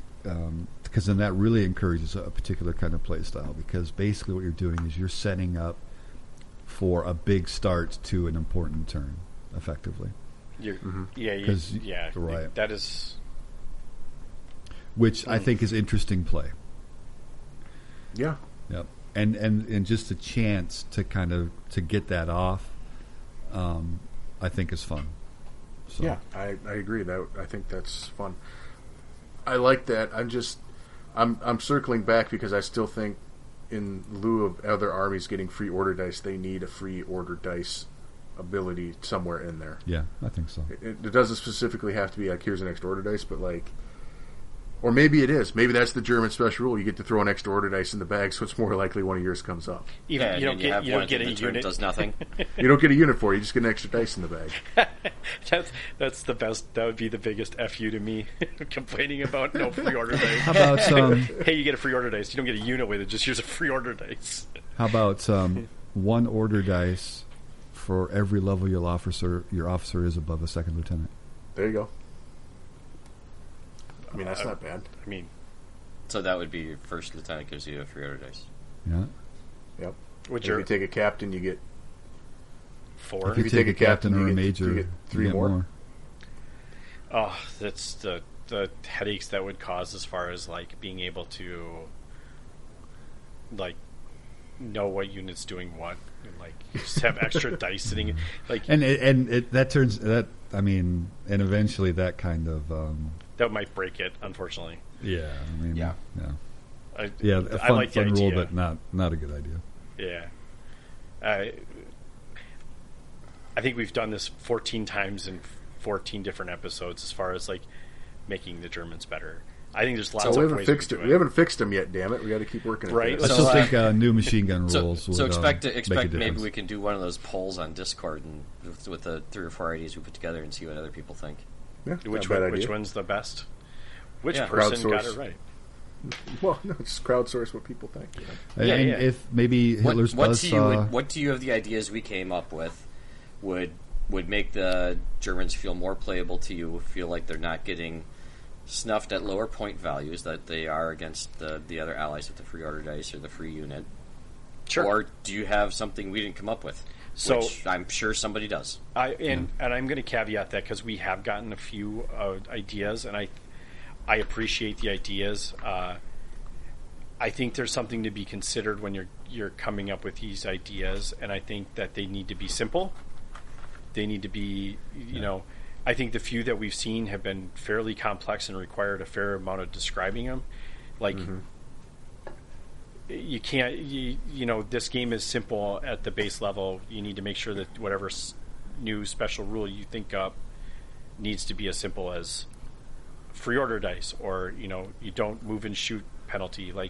It can't be overly complex. You need to take this tank with this thing or this thing, and and a buff for your army, not a nerf for someone else's.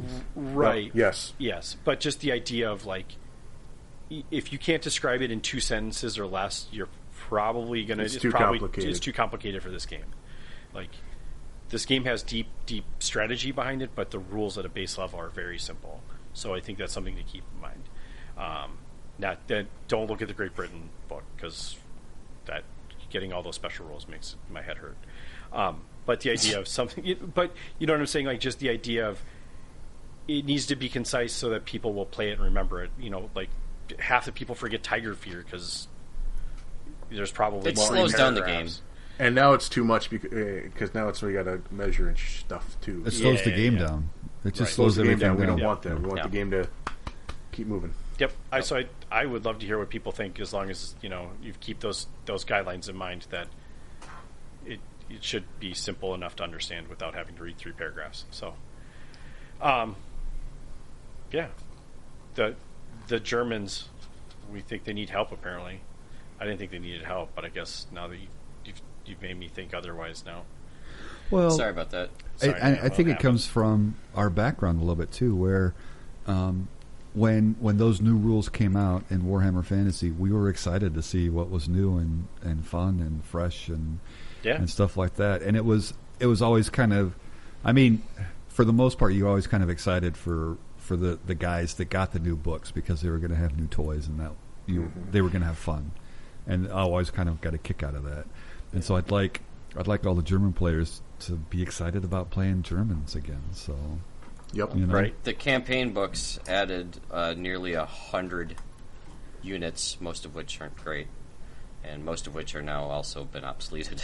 Well, and been removed again. I like that. There's a place for that, because they're looking from the historical aspect and all of the scenarios and telling and replaying the stories, and that's cool.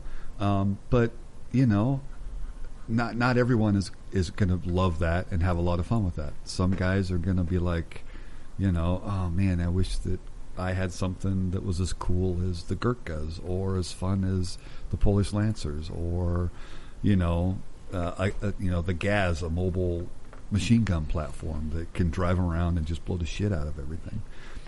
So those are fun moments, and it's more fun if all of us get to have that kind of fun. So yes, agreed. So the campaign books added 105 different German units, 34 of which got removed in the last FAQ.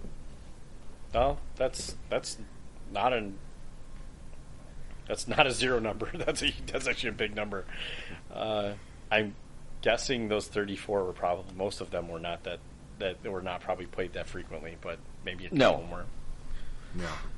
I don't think alarm patrols are really suffering because they're not allowed in. Those were not probably in meta, I'm guessing. Oh yeah, the Flob Sack also got removed. Oh, we like the Brandenburgers in the German list. Those are pretty strong. Which one? The Brandenburgers. Oh, they're in. They're in though, because they're specifically say reinforced platoon. Yep. Well, yeah, but I mean that's a strength of the German list. Yep. So. Yes. If you want to put Brandenburgers, there's obviously we could go through and make a net list of things that are good for the German army. Right. But that's kind of what you really have to do if you want to, Isn't there a couple of units that basically you could play a painted American unit as Germans? Yeah, in the Battle of the Bulge. Yeah. Yep. Yeah. Mm-hmm.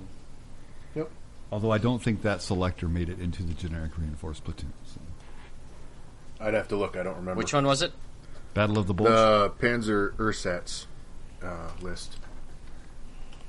It's a theater selector. It's not a list, right? It's a theater selector in Battle of the Bulge. Yeah. Oh, okay, for sure. Yep. Ersatz. Yeah, that's not in your list. It's a theater selector. Okay, yep, fair enough. All right, cool.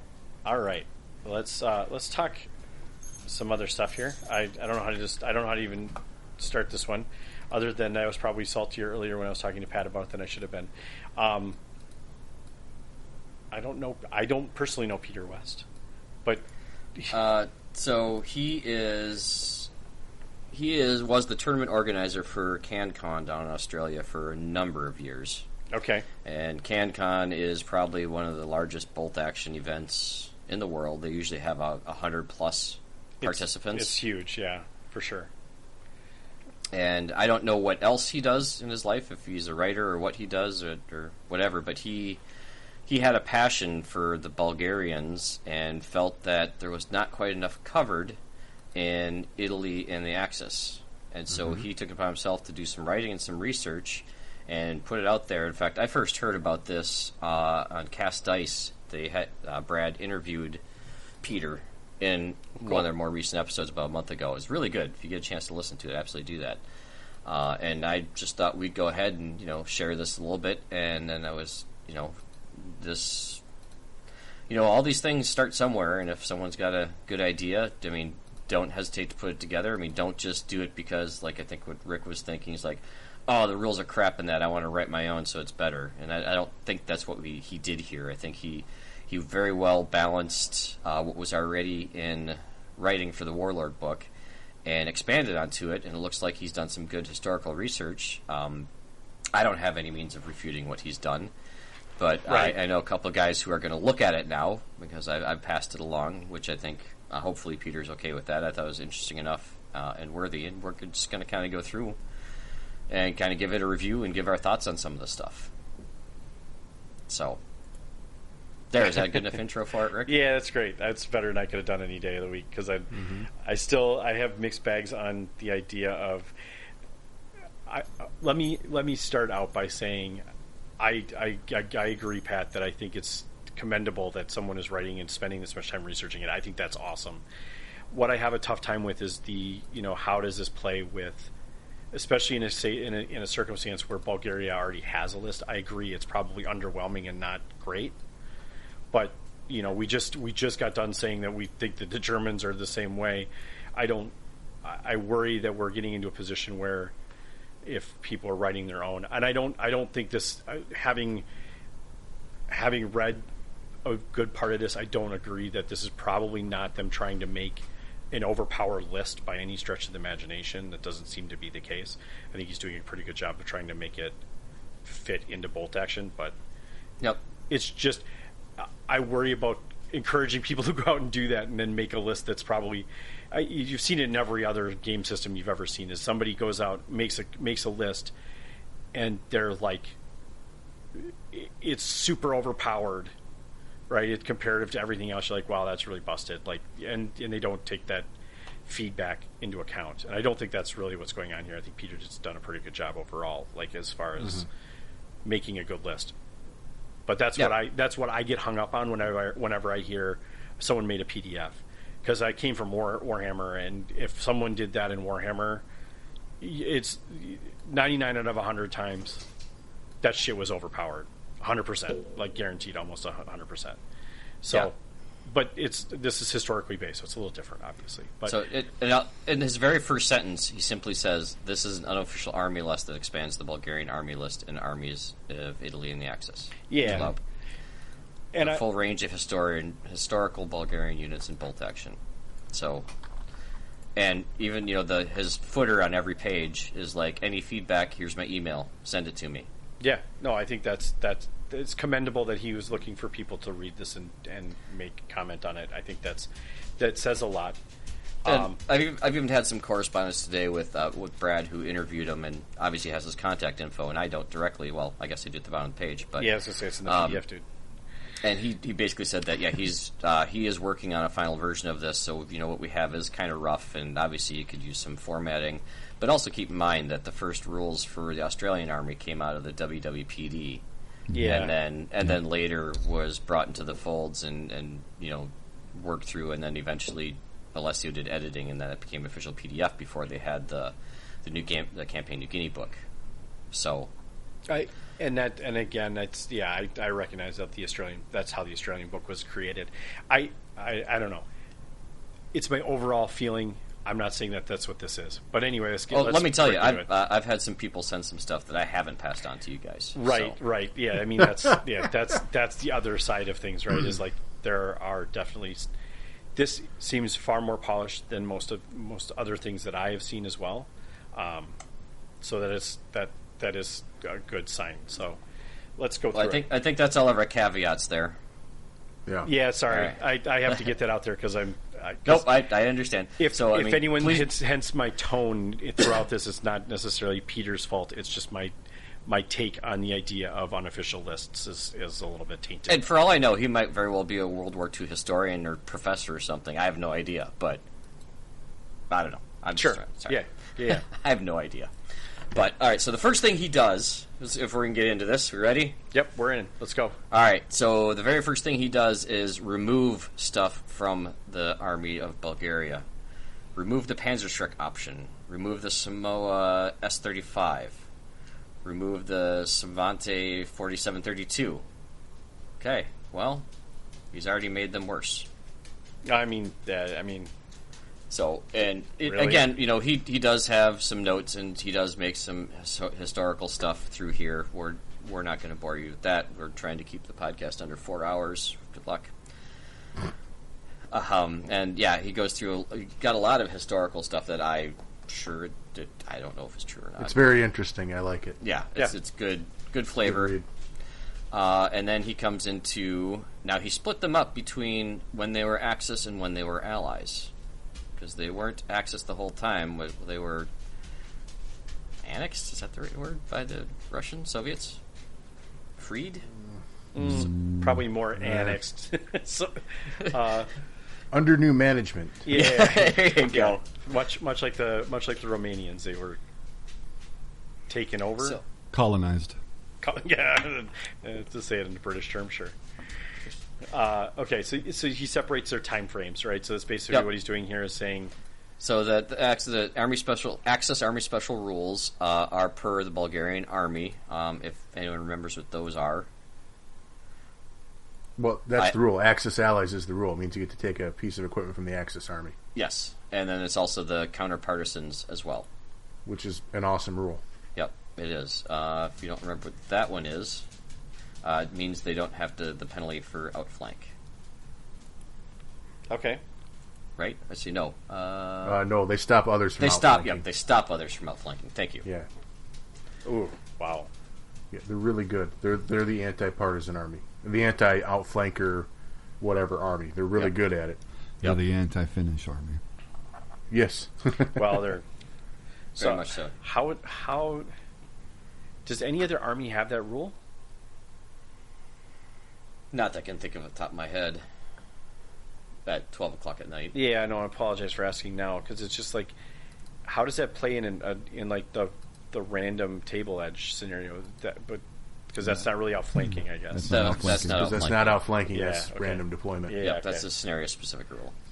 Okay, So they stay the same as the book if they're taken as Axis.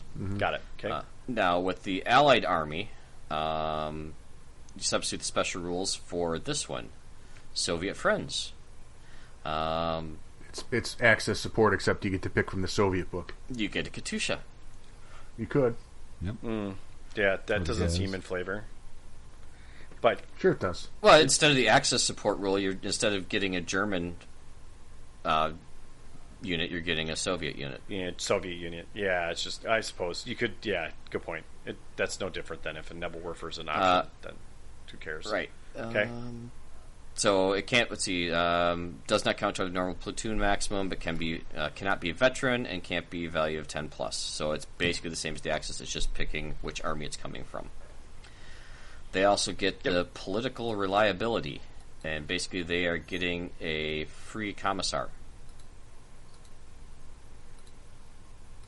Sure. With two men. So everyone likes free organized, like- right, Rick? Mm-hmm. Yeah, it's like my least favorite one because it's still pretty cheap, isn't But- it? Like that's like 40 points. 15. Commissar's dirt cheap. Yeah, and 15. Commissar by 15 himself points. is he's 15, but plus how many two more others guys. do that? Plus two more guys, so another 36 14, so points. 29. 29. Yeah, 20. okay. 29. Yeah, Yeah, that's okay. I mean, whatever. It's still free dice. yeah. That's interesting. I like that. I don't have a problem with it as can they otherwise normally they can't get a commissar otherwise, I imagine. No, only Okay. Soviets have those. Right. Yeah, okay. So their officer and medics still default to their book. Sure. Forward observers. Same as artillery. It's the same. Yep, same. Infantry sections. They get it's pretty much the same. There's a special rule, and then experienced. They can be given shirkers. Okay, that's Well, if I'm reading that correctly, this may not be his intent, but the way I'm reading it, they are all Allied shirkers. sections Well, have they the are. shirker special rule for minus 3 points. It's not the an allied. option. If they're allied, yes. Okay, Yeah. sure. But it doesn't sound like it's an option, is what Jeff's getting at, though. Like that. Right. I I'm would reading that agree. as it's mandatory. Your inexperienced Allied army troops are shirkers which as well. which is not. I hate shirker. This is my least favorite Well, role. that's neither here nor there. It's your choice to take them. Yeah, exactly. They're not mandatory. Yeah, you don't have to take this infantry selection either, I guess. Right. Great point. Okay, moving on. So they got Cav, which I think they had already. Yes, they did. Then he adds a paratrooper in here. So I'll read what he has first. So they're veteran, all armed with SMGs. Okay. You can add up to 4 more, so it's 5 to 9. 2 guys can have an LMG. 1 guy can have a Panzerfaust with 10 points. And then his special rules, he's allowing, if they take the Panzerfaust, they get Tank Hunter. I disagree with that. Put the Panzerfaust back down to the 5 points and remove the Tank Hunter. Panzerfaust doesn't be Tank Hunter. Well, I mean, he probably wrote this list back, when that was a thing. So that could have been because that was actually FAQ'd out of the book somewhat recently. And then they've also got the special rule Tough as Boots, which is borrowed from the British, which is every 3 guys in close fight get an extra attack. I say remove that and just make them stubborn like all the rest of the paratroopers in the game. Yeah. Why would you tend not? to agree with that? Yeah. They'd have to have a points decrease then. So That's fine. Yep. No, they're at 14 plus the MMG. They're correctly costed. 13 veteran, 1 point for the special rule, and then 3 points for they the have SMG. the SMGs. Yeah, they have SMGs by default. Yep. Okay. Makes sense. I mean, I don't like seeing the British rules creep over into other books, but that's mostly because I don't like seeing rules creep out of that book. Yeah, let's give them a new rule. Either it's make it a different section or make the paratroopers like the rest of the paratroopers in the Which game. is probably what they should stubborn. do. If they're They paratroopers, should they're be. paratroopers. They should just be paratroopers. Yep, give them stubborn. Yep. Then you got a reconnaissance section, which these are just these guys on bicycles. No, Motorcycles. Motorcycles. Sure. Zoom zoom. Makes sense. I mean, they were used historically, so it makes sense they'd be like that. Yep. They've also don't you normally pay for the motorbikes? They're paying for it in yeah, the list. 5 points. Are they? Okay. Yep. Oh, motorbikes have 5 points. Sorry. Yep. Yeah, Not doing the math in my brain here at 12 o'clock at night. Right. Partisan sections for allies only. Okay. And there's basically the same as inexperienced partisans or guerrilla squads from the Armies of France book. Okay. I like that he's grabbing from other books, but what I don't like about that is if they ever make this or if he publishes this, you gotta. Yeah, I like having everything. You'll in have one to spot. put the rules in here. Like, please, that's Don't make me cross reference with They said another that book. they were working on formatting and stuff. Yeah, I'm sure Yep. that's Yeah, like that. Well, that's just get the approval to get the stuff in here because I think you've referenced. There's been at least 4 references to different books in here. It's like I don't want to have a library There's more. with me everywhere. Anyway, okay. So, don't worry, there's more. And then he's got a police selector. Okay. Inexperienced guys at 41 points. NCO has a pistol, the rest have rifles, and then he's got them listed as 6 points each. That's not the normal costing for inexperience. It should be 7 points each, so it should be actually like a 43-point squad with like one guy with a pistol. Axis can take them as shirkers. Just change the points on it, and whatever, that's fine. They're not... It's interesting. It's an inexperienced without... allies can grab inexperienced guys without having them be shirkers automatically. Yeah, that's their non-shirker inexperienced option. Yep. Flamethrower teams. Yeah, I mean, the base book has them if anyway. they had access to them historically, why not? Yep. So, works for me. Machine gun team, because, sure. Yep. Because everyone's got to have them, right? Panzer Shrek. This one confuses me because at the top of the page he said remove this option. And then put it back in. So I mean, what he's saying here doesn't, I think, is nice to have. It's just saying is that it doesn't seem that there was clear evidence of this, but maybe they captured him. Sure, if it was that's reasonable. Panzer Shrek upgrade to an infantry unit that he was noting to take out. I don't know. Maybe. I'll ask that. I don't recall if there's an upgrade option. Not that I know of. Yeah. There's that special team, but that's not that's a special thing in itself too. Right. I don't know. I don't think it'd be awful for them to be able to have access to a Panzer Shrek still. like you said, they may have come across one at some point or another. But for historical purposes, it's nice to say that, and then maybe say maybe you shouldn't take them. But Well, either stop taking them out or don't leave them in. Yeah, don't- one or the yeah, other. Yeah, just Yeah. let's be clear. At Yep. the top of the page you say don't, and then now you do. So All anyway, right, so okay. an inconsistency. What's next? Yep, That's Yeah. okay. Yeah. Anti-tank rifle team. Yep. It's cool. sure. They Okay. have those. Yep. Sniper team. It's cool. They have those. And Yep. medium mortar, sure. Light mortar, medium mortar. Oh, all I same. didn't see light mortar. Oh, light mortar's in there too. Yep. Okay. Yep. Heavy mortar. There you go. He's got a heavy mortar, but can only be taken at inexperienced. Interesting. So it's due to the training or something Mhm. that they can only take him as inexperienced. Yeah, Heavy mortars are fairly uncommon in Army, so that makes sense. I mean, okay, that's not really a bad thing anyway, right?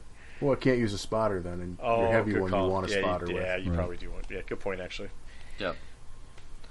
He's got light artillery, medium artillery, heavy artillery. Yeah, everybody's got those. Everyone's usually. got Yep. those for the most part. Yep. Anti-tank guns. Got a light. That's standard for every army. Got the this one's interesting though. The Skoda. He just takes off the hybrid weapon, which is actually from the rule book. Mm-hmm. What was the hybrid weapon again? The Skoda hybrid weapon is... when ordering the gun to advance, as well as repositioning it, the barrel of the gun can be changed, turning it from a light anti-tank into a light howitzer. So Sure. just taking that rule away. I mean, I'm all for taking weird, complicated rules out of the game. Sure, Right. by all means, take that one. Yep. They got a medium anti-tank gun. They have a heavy anti-tank gun. Anti-aircraft. They got a 20mm flak gun, so it's an anti-aircraft gun, sure. Yeah, And a those- heavy autocannon. So they got light and heavy autocannon. Okay. That's legit. This gives them access to an 88 Yep. flak 36. Yep. That's nice. Yep. That gives your army a lot of punch that you don't normally have. Yep. Ooh. Pat, am I reading that right? That if they have access to an 88 as their artillery slot, they can take their Axis support as an 88 as well? Have two 88s? Oh, If they're playing as Axis, yes. dear Yep. Lord, I don't like that. Okay, it's gross. Well, yeah. I mean, I Romania can already do that Yeah. effectively. is it really effectively Yeah. Well, it's the same thing. That's basically what Dave does when he plays his list, so yeah. dual 88s, or does he take a heavy and an 88? No, he takes 288s. He has taken 288s. How does because Romania has access to an 88? Yeah.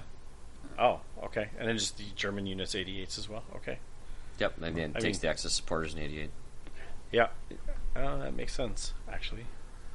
Fun. Okay, enjoy your giant ass toe that you have to take with it, or I Right, guess to your get it on the board.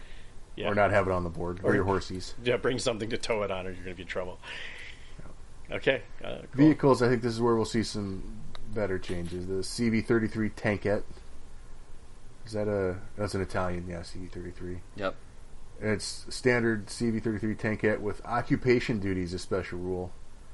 Can't be- take him as veteran. Yep. Eh, I think Okay. that comes up a lot. I think they'll be okay with that. Yeah. Yeah, The Vickers 6-ton. That's a British tank, isn't it? That is a British design, but lots of people used them. Sure. Yeah, they're all over the place. Yep. LT-35, that's the Skoda's LT-35 light tank, so yeah.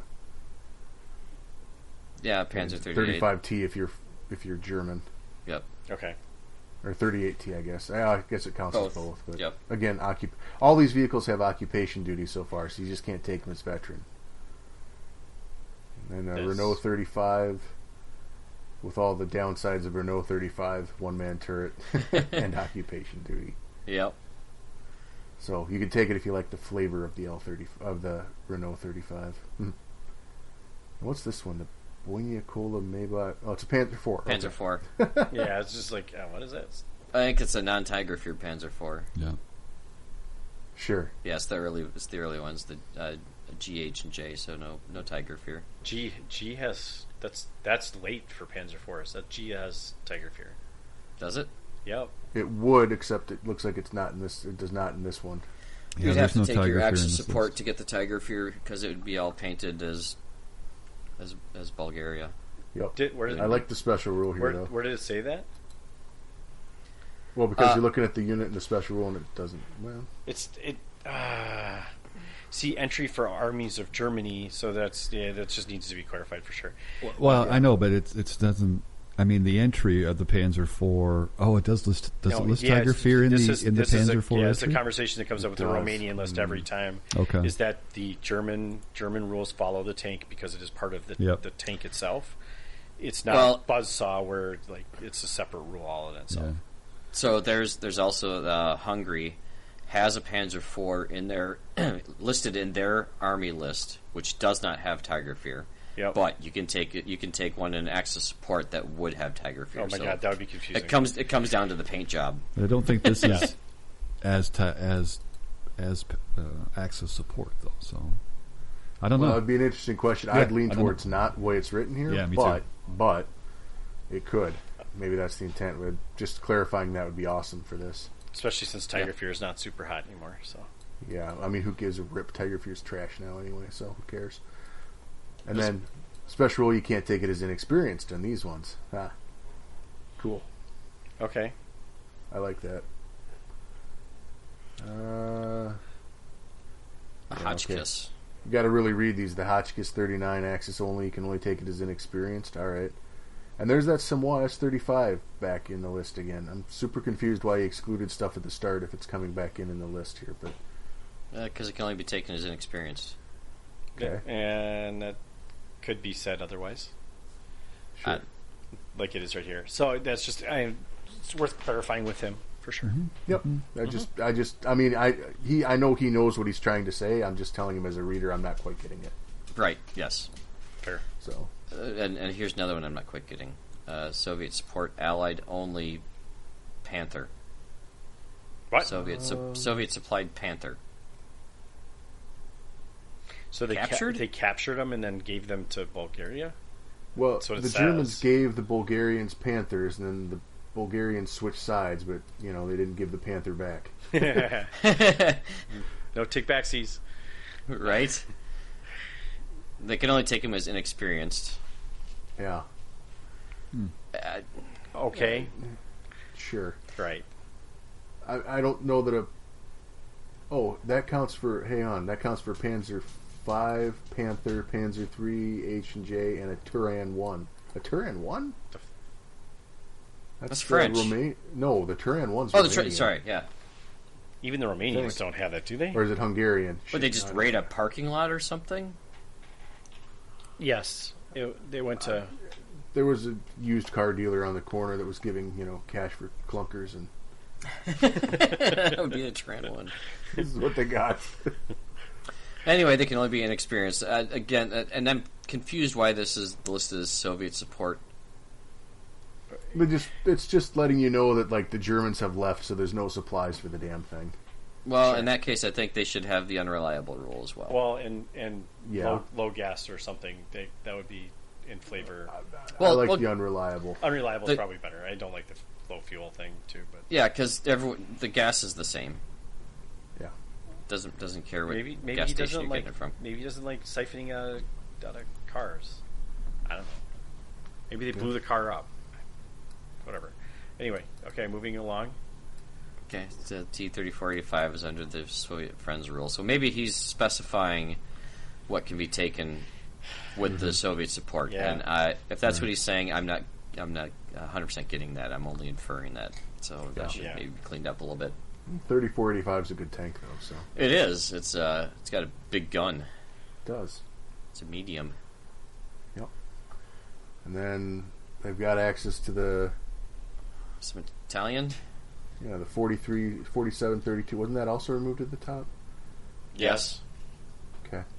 And then I know he's trying to say something here, and I'm not getting. I might be an idiot because it's after midnight. Nope. And, No, I can't read after midnight. So, Stug 3, FG or H. Okay, that's cool. Yeah. Can't be taken as inexperienced. All right, got a whole list of vehicles Soviet support side, which means they can only be taken as inexperienced. Stug, Hetzer, Jagdpanzer, L-70, Hummel, Wesp, Semmelvente, and a Nimrod. Ooh, a Nimrod. That sounds like fun. Everyone loves the Nimrod. Everybody loves a Nimrod. Then he's got some armored cars, the SDKFZ 222 and 223. Now Sure. replaced with an M with a new paint job. Can't be inexperienced, okay.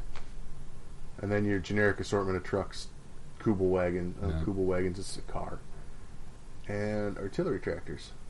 And the horse-drawn number in the list itself. I always like it when they put that in the list itself. Yeah. Then you don't have to go look in another book and see if it's allowed. Just be like, dude, you can have horses. It's cool. So, Peter, still a little cleanup work to do. Hopefully we gave you some good feedback on it. It's a good start. It's a great... I mean, this is really nice. I hope it gets some traction, because I think this is... Yeah, I think some of these minor powers would be really nice if they're fleshed out a little more. I know that a lot of them were crammed into one book, to just kind of like, here, yep, we definitely got these. You can play them, but this brings it to a level further, and it looks like he's certainly done his research on it. Just needs to have better words for people reading it late at night. Yeah, apparently. I like all the history he put in here with it. The pictures too. Yep. Yeah, it's great. I was going to say the other thing I actually like is the last bit at the end here about essentially building Bulgarians and what you would do, and I think it's nice that he's describing to some degree what colors things should be. I don't know why that matters to me, because like there are photos of some of this stuff, but I would like the army painter numbers to go with those two. That would be great. That would be a great if you did that. Use I mean, that would be fantastic. But use Vallejo model color 748.083 for the hats. Well, and to some degree, it's even just the idea of like he's talking about their helmet. Like their helmet was distinct. It is kind of one of those things that set them as their own army. So it's nice that he's calling it out and talking about it, so that if someone casually is looking at this book and they're like, "Oh, maybe I want to do this," I maybe would immediately know to go look for Bulgarian helmets to fit my models. Stuff like that makes a big difference to some of this stuff, and I think that's maybe something that Warlord maybe is missing, and that he included here that I actually can appreciate. I don't like 288s though. I don't. It's gross. Well, Romanians can already do it, so. And it's stupid expensive. I mean, it is. It is a big point thing for sure. That's that. Yeah, they're not free 88s. So no. Maybe the Germans need a free 88. Jesus. Even I think that's too much. All right, free tow for your 88 that you paid points. Now that I'd be okay with, because there's your free order dice, and most of the vehicles that can tow an 88 can be double as a transport if you don't want to take the 88. Right, exactly. Yeah, just give you the free carrier, whatever the hell the thing is, the giant drag. Oh, the FAMO, yeah. Yeah, giant thing that they drag things around in. Yep. Cool. The giant thing that they drag things? Yes, words. We have the best words. We're like gremlins after midnight. Don't give us words after midnight. Right. I give up. All right. Pat, having gone through it again in depth with you guys, I don't think it's as awful as... It's not awful. This is a great start. I think that is some high praise from Rick. Holy cow. Considering Rick, where I started... That's like as good as it gets, man. Yeah, considering where we started, I think it's great. Like you said, some cleanup, some clarifications, and it's a great start. I personally would not... I don't know how I feel about it being in a tournament setting, but that's like, because somebody could do historical research on Germany and make a new Germany list at that point. Like, there's a little bit of give and take here for sure. It's always tricky. Again, if it goes through the massager of Warlord, and then they say this is now available on our website for download. No, it's out there. That would offer some validity to it. I mean, obviously it is 100% unofficial at this stage. Right. So, do you know? But you know what? There's a bunch of units that just got made unofficial. So, right. I will say, I would give good money for them to come out with books, like this. Like $20, $25, whatever the book is. Like, why can't the minor powers have their own books? Like, I almost treated the Axis, the Allies book or the Axis book, as a stopgap for these books because it didn't exist yet. But like, why shouldn't some of these books? Why can't Romania have their own book? Why can't the Finns have their own book? They could have far greater detail than any. Obviously, there may not be models to suit all of it, but that's okay.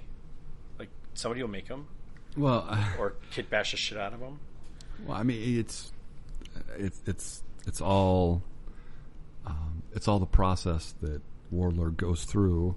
All right, so we want to release 3 bolt action books every year. Sure. What are they going to be? What model lines and ranges are we going to create to support the release? I mean, why they don't do it, or why they haven't yet. Of course they can, but it's not just an army list. There's all of the scenarios and everything. I mean, all that stuff. So I don't disagree to some level, but these are like strong partnerships with Osprey, who probably already has like 18 books on Bulgarians. Right, the historical piece is written already. It's like the artwork's already done in most circumstances for this stuff. Right. Like they could very easily make a supplement for almost any one of these armies. I'm not sure that the market's there. I agree. Like they probably have done some research. I like where he's going with this. I mean, the Australians got their own. Like we can make things. The Canadians just got a book. They got an army list. Yeah. I mean, inside a book, Right, yeah. I guess if they're going to go down this rabbit hole, I would love to see something like that too. But sure, the amount of effort would be more. I understand that, and I recognize that, but it's also and I think fun. More to your point, it's more like, is there a place for something like this? And I think because of how they handled the original Australian PDF and the release of that with the download, and eventually it ended up becoming more than just that, I think that would indicate that there's possibly kind of some room, a place for this kind of thing. So yeah, and that might be more to the point that you're trying to make. It's like, well, why can't we get like a 20-page, fleshing out of something that maybe isn't covered as well as it could be, to kind of get us by. I mean, obviously, to Peter's point here is, it obviously wasn't fully covered to his liking to do this amount of effort. Like that probably could be said for any other ally or Axis, minor power in either of those books are probably not given as much attention as they could be. Again, I'm not the expert on whether knowing that that it's valuable for them. It's a good start. Who needs a Finland book? I don't know, but if they made Finland PDF, or Bulgarian PDF, and just put them all on the web, that'd be great. Since it's late at night and I feel like throwing out more free ideas for companies to use, so go ahead and use this if you want. A great way to introduce those minor power armies is make a campaign book for them, like Campaign Winter War. Here's a full Finnish army list in history. Yeah, nice. Yeah, Campaign Bulgaria. Here's a whole Bulgarian list, right? Well, I mean, we saw Campaign New Guinea, and that's kind of. And that's what I'm saying, right? Right. Like, I mean, and that's how the Canadians got to us. It's a D-Day campaign book. Here's the Canadian list. That's the best way to introduce what we're going to call minor power army lists, like more fleshed out than what came in more than the 5 pages they got in Italy in the Axis. It's like you didn't even rate your name in the billing if you're Bulgaria or Romania or and Sir also appearing in this film. You're playing third fiddle to Italy. It's like, come on, man. that's saying something. Well, I mean, that's we know the story behind that. It's like we're trying to put in as much as we can for those folks that are like, well, what about these people? Yeah, but it was I get just that. 3 pages. Yeah, You're right. right. But I mean, and last year we saw Fortress Budapest, so we did get a little bit of a fleshed out thing. We did get Canada finally I in bought their a whole participation. Hungarian army based on Fortress Budapest. Right, and so it's they can't do it all at once. And I'm not trying to be a Warlord apologist. No, I don't want them to do it all at once. I'm just saying, like, your 3 release books, rather than having just a campaign book that is like, by the way, go back to Italy and Axis and use these Romanian rules for these, here's a Romanian list in addition to what's in this book. Sure, yeah. Right. Right. And no offense, but that might also increase the sales of those books. If someone's like, I want to play Romanians, I'll get that campaign book. Right. Right. Because now my new list is in that book. I mean, right. that. Great idea, Pat. Or, I called you Pat, Jeff. That's okay. I take that as a compliment. You shouldn't. It just shows that there's people out there that are passionate about these type of things, and if it can be brought into the fold, so to speak, that's great. Yeah. I'm grateful the gatekeepers are probably a little more pragmatic and make sure that this stuff is not OP, properly vetted. Yeah, not OP and relatively balanced comparatively. I think that's right. They can't take 388s, so to know as long as another army can take 88s, 288s, why can't they? That's fine. Consistency across the board. It makes sense. Handy. No, I mean that's probably a small. All right. So I look forward to seeing the revised copy of this because I know he's working on it, and I'm also interested to see what John's team, as he called them, comes back with their feedback on it as well. So maybe we'll get an updated version of this and take a look at it again. Yeah, that sounds great. I'm shocked. I'm still in shock that it was better than I expected. So. So I wouldn't introduce it if it were just malarkey. I appreciate you being the gatekeeper, Pat. Thank you. Yes, thank you. All right. Well, I think that's a good spot to stop for the night. We will have another episode next month, like always. You're more than welcome. Hey, by the way, congratulations, guys. We are starting our 5th year. Oh my God! Of the podcast, Good Lord. we have completed 4 years of this. Of Snafu, of stuff. I'm sorry, people. Well, they haven't told us to stop yet, so. And we wouldn't stop if you told us to, because we're just stubborn jerks we like that. aren't really. Right. Yeah, we might do it in spite at that point. Go another 5, damn it! No, hey, kudos for all of us still being here after 5 years. Who would have thought that we'd have been doing this for 5 years? Well, we've done it for 4. We're starting at 5th. We'll see if we get through this or not. Sorry, I put the cart before the horse here. Sorry. Well, don't use a mule team. They're tough to unpack. And yeah. All right, let's call it a night. We appreciate it. Thank you guys. Join our Discord server if you haven't. It's a wonderful place to have conversations with us. Yeah, it's a lot of fun. It breaks up the monotony of the day. It's better than Facebook by leaps and bounds as far as being able to go back and forth with people. So yeah, show us your army list if you want any feedback on it. We'll go. Yep, that looks like an army list. So it's just going to be what you hear on the podcast, anyways. It's just personalized to some degree. I'm going to tell you to go combined arms. Rick's going to tell you to get another 88, and Pat's going to be like extra order dice, double platoon with another tank, and But more importantly, and Jeff is going to be like, "Why are you playing an optimal army? Go challenge yourself and play a suboptimal." And more importantly, other people on the Discord channel might have some actual feedback for you. That's good. Seemingly some smart people, smarter people than myself, are on there. So, again, thanks. Pat, we just out of here. Get us out of here. All right. Someone told us we were wrong when we said this, by the way. But we're going to keep it anyway. Yeah, we're saying it the same way every time. So, this is Snafu. Over and out. Have a good night, guys. Good night. Good night. Out.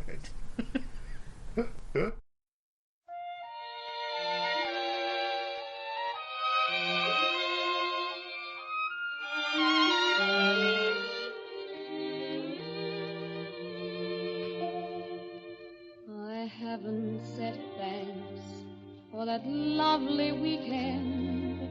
Those 2 days of heaven you helped me to spend.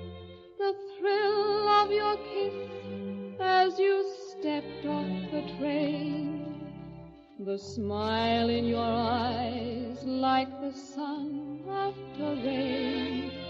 To mark the occasion, we went out to dine. Remember the laughter, the music, the wine.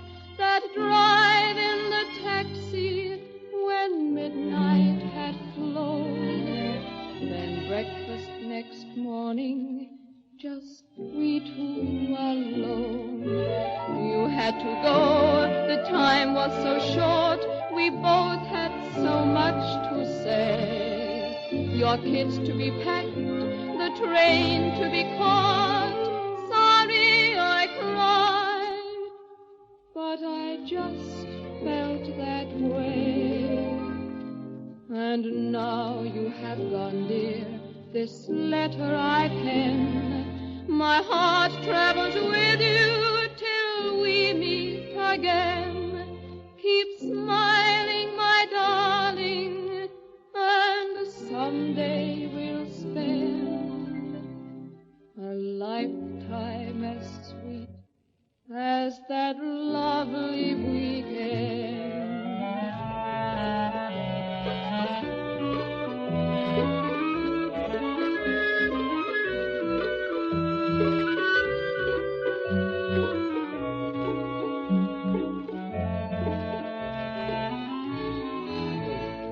You had to go, the time was so short, we both had so much to say. Your kids to be packed, the train to be caught. Sorry I cried, but I just felt that way. And now you have gone, dear, this letter I pen. My heart travels with you till we meet again.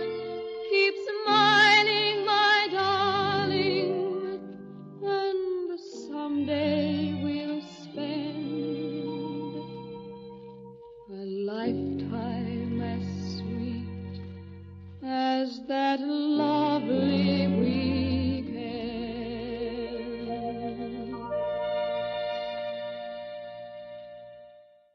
That role. Everyone would lose their shit on that one too. I'm sure. I'm sure when that ever happens, if it does, we will be talking about that on this podcast. Thankfully, because of the pandemic, everyone should have plenty of toilet paper to take care of the shit they're losing. That should be the title for this episode. The poddemic. The pandemic. I mean, it's no, because people think we're quitting or something.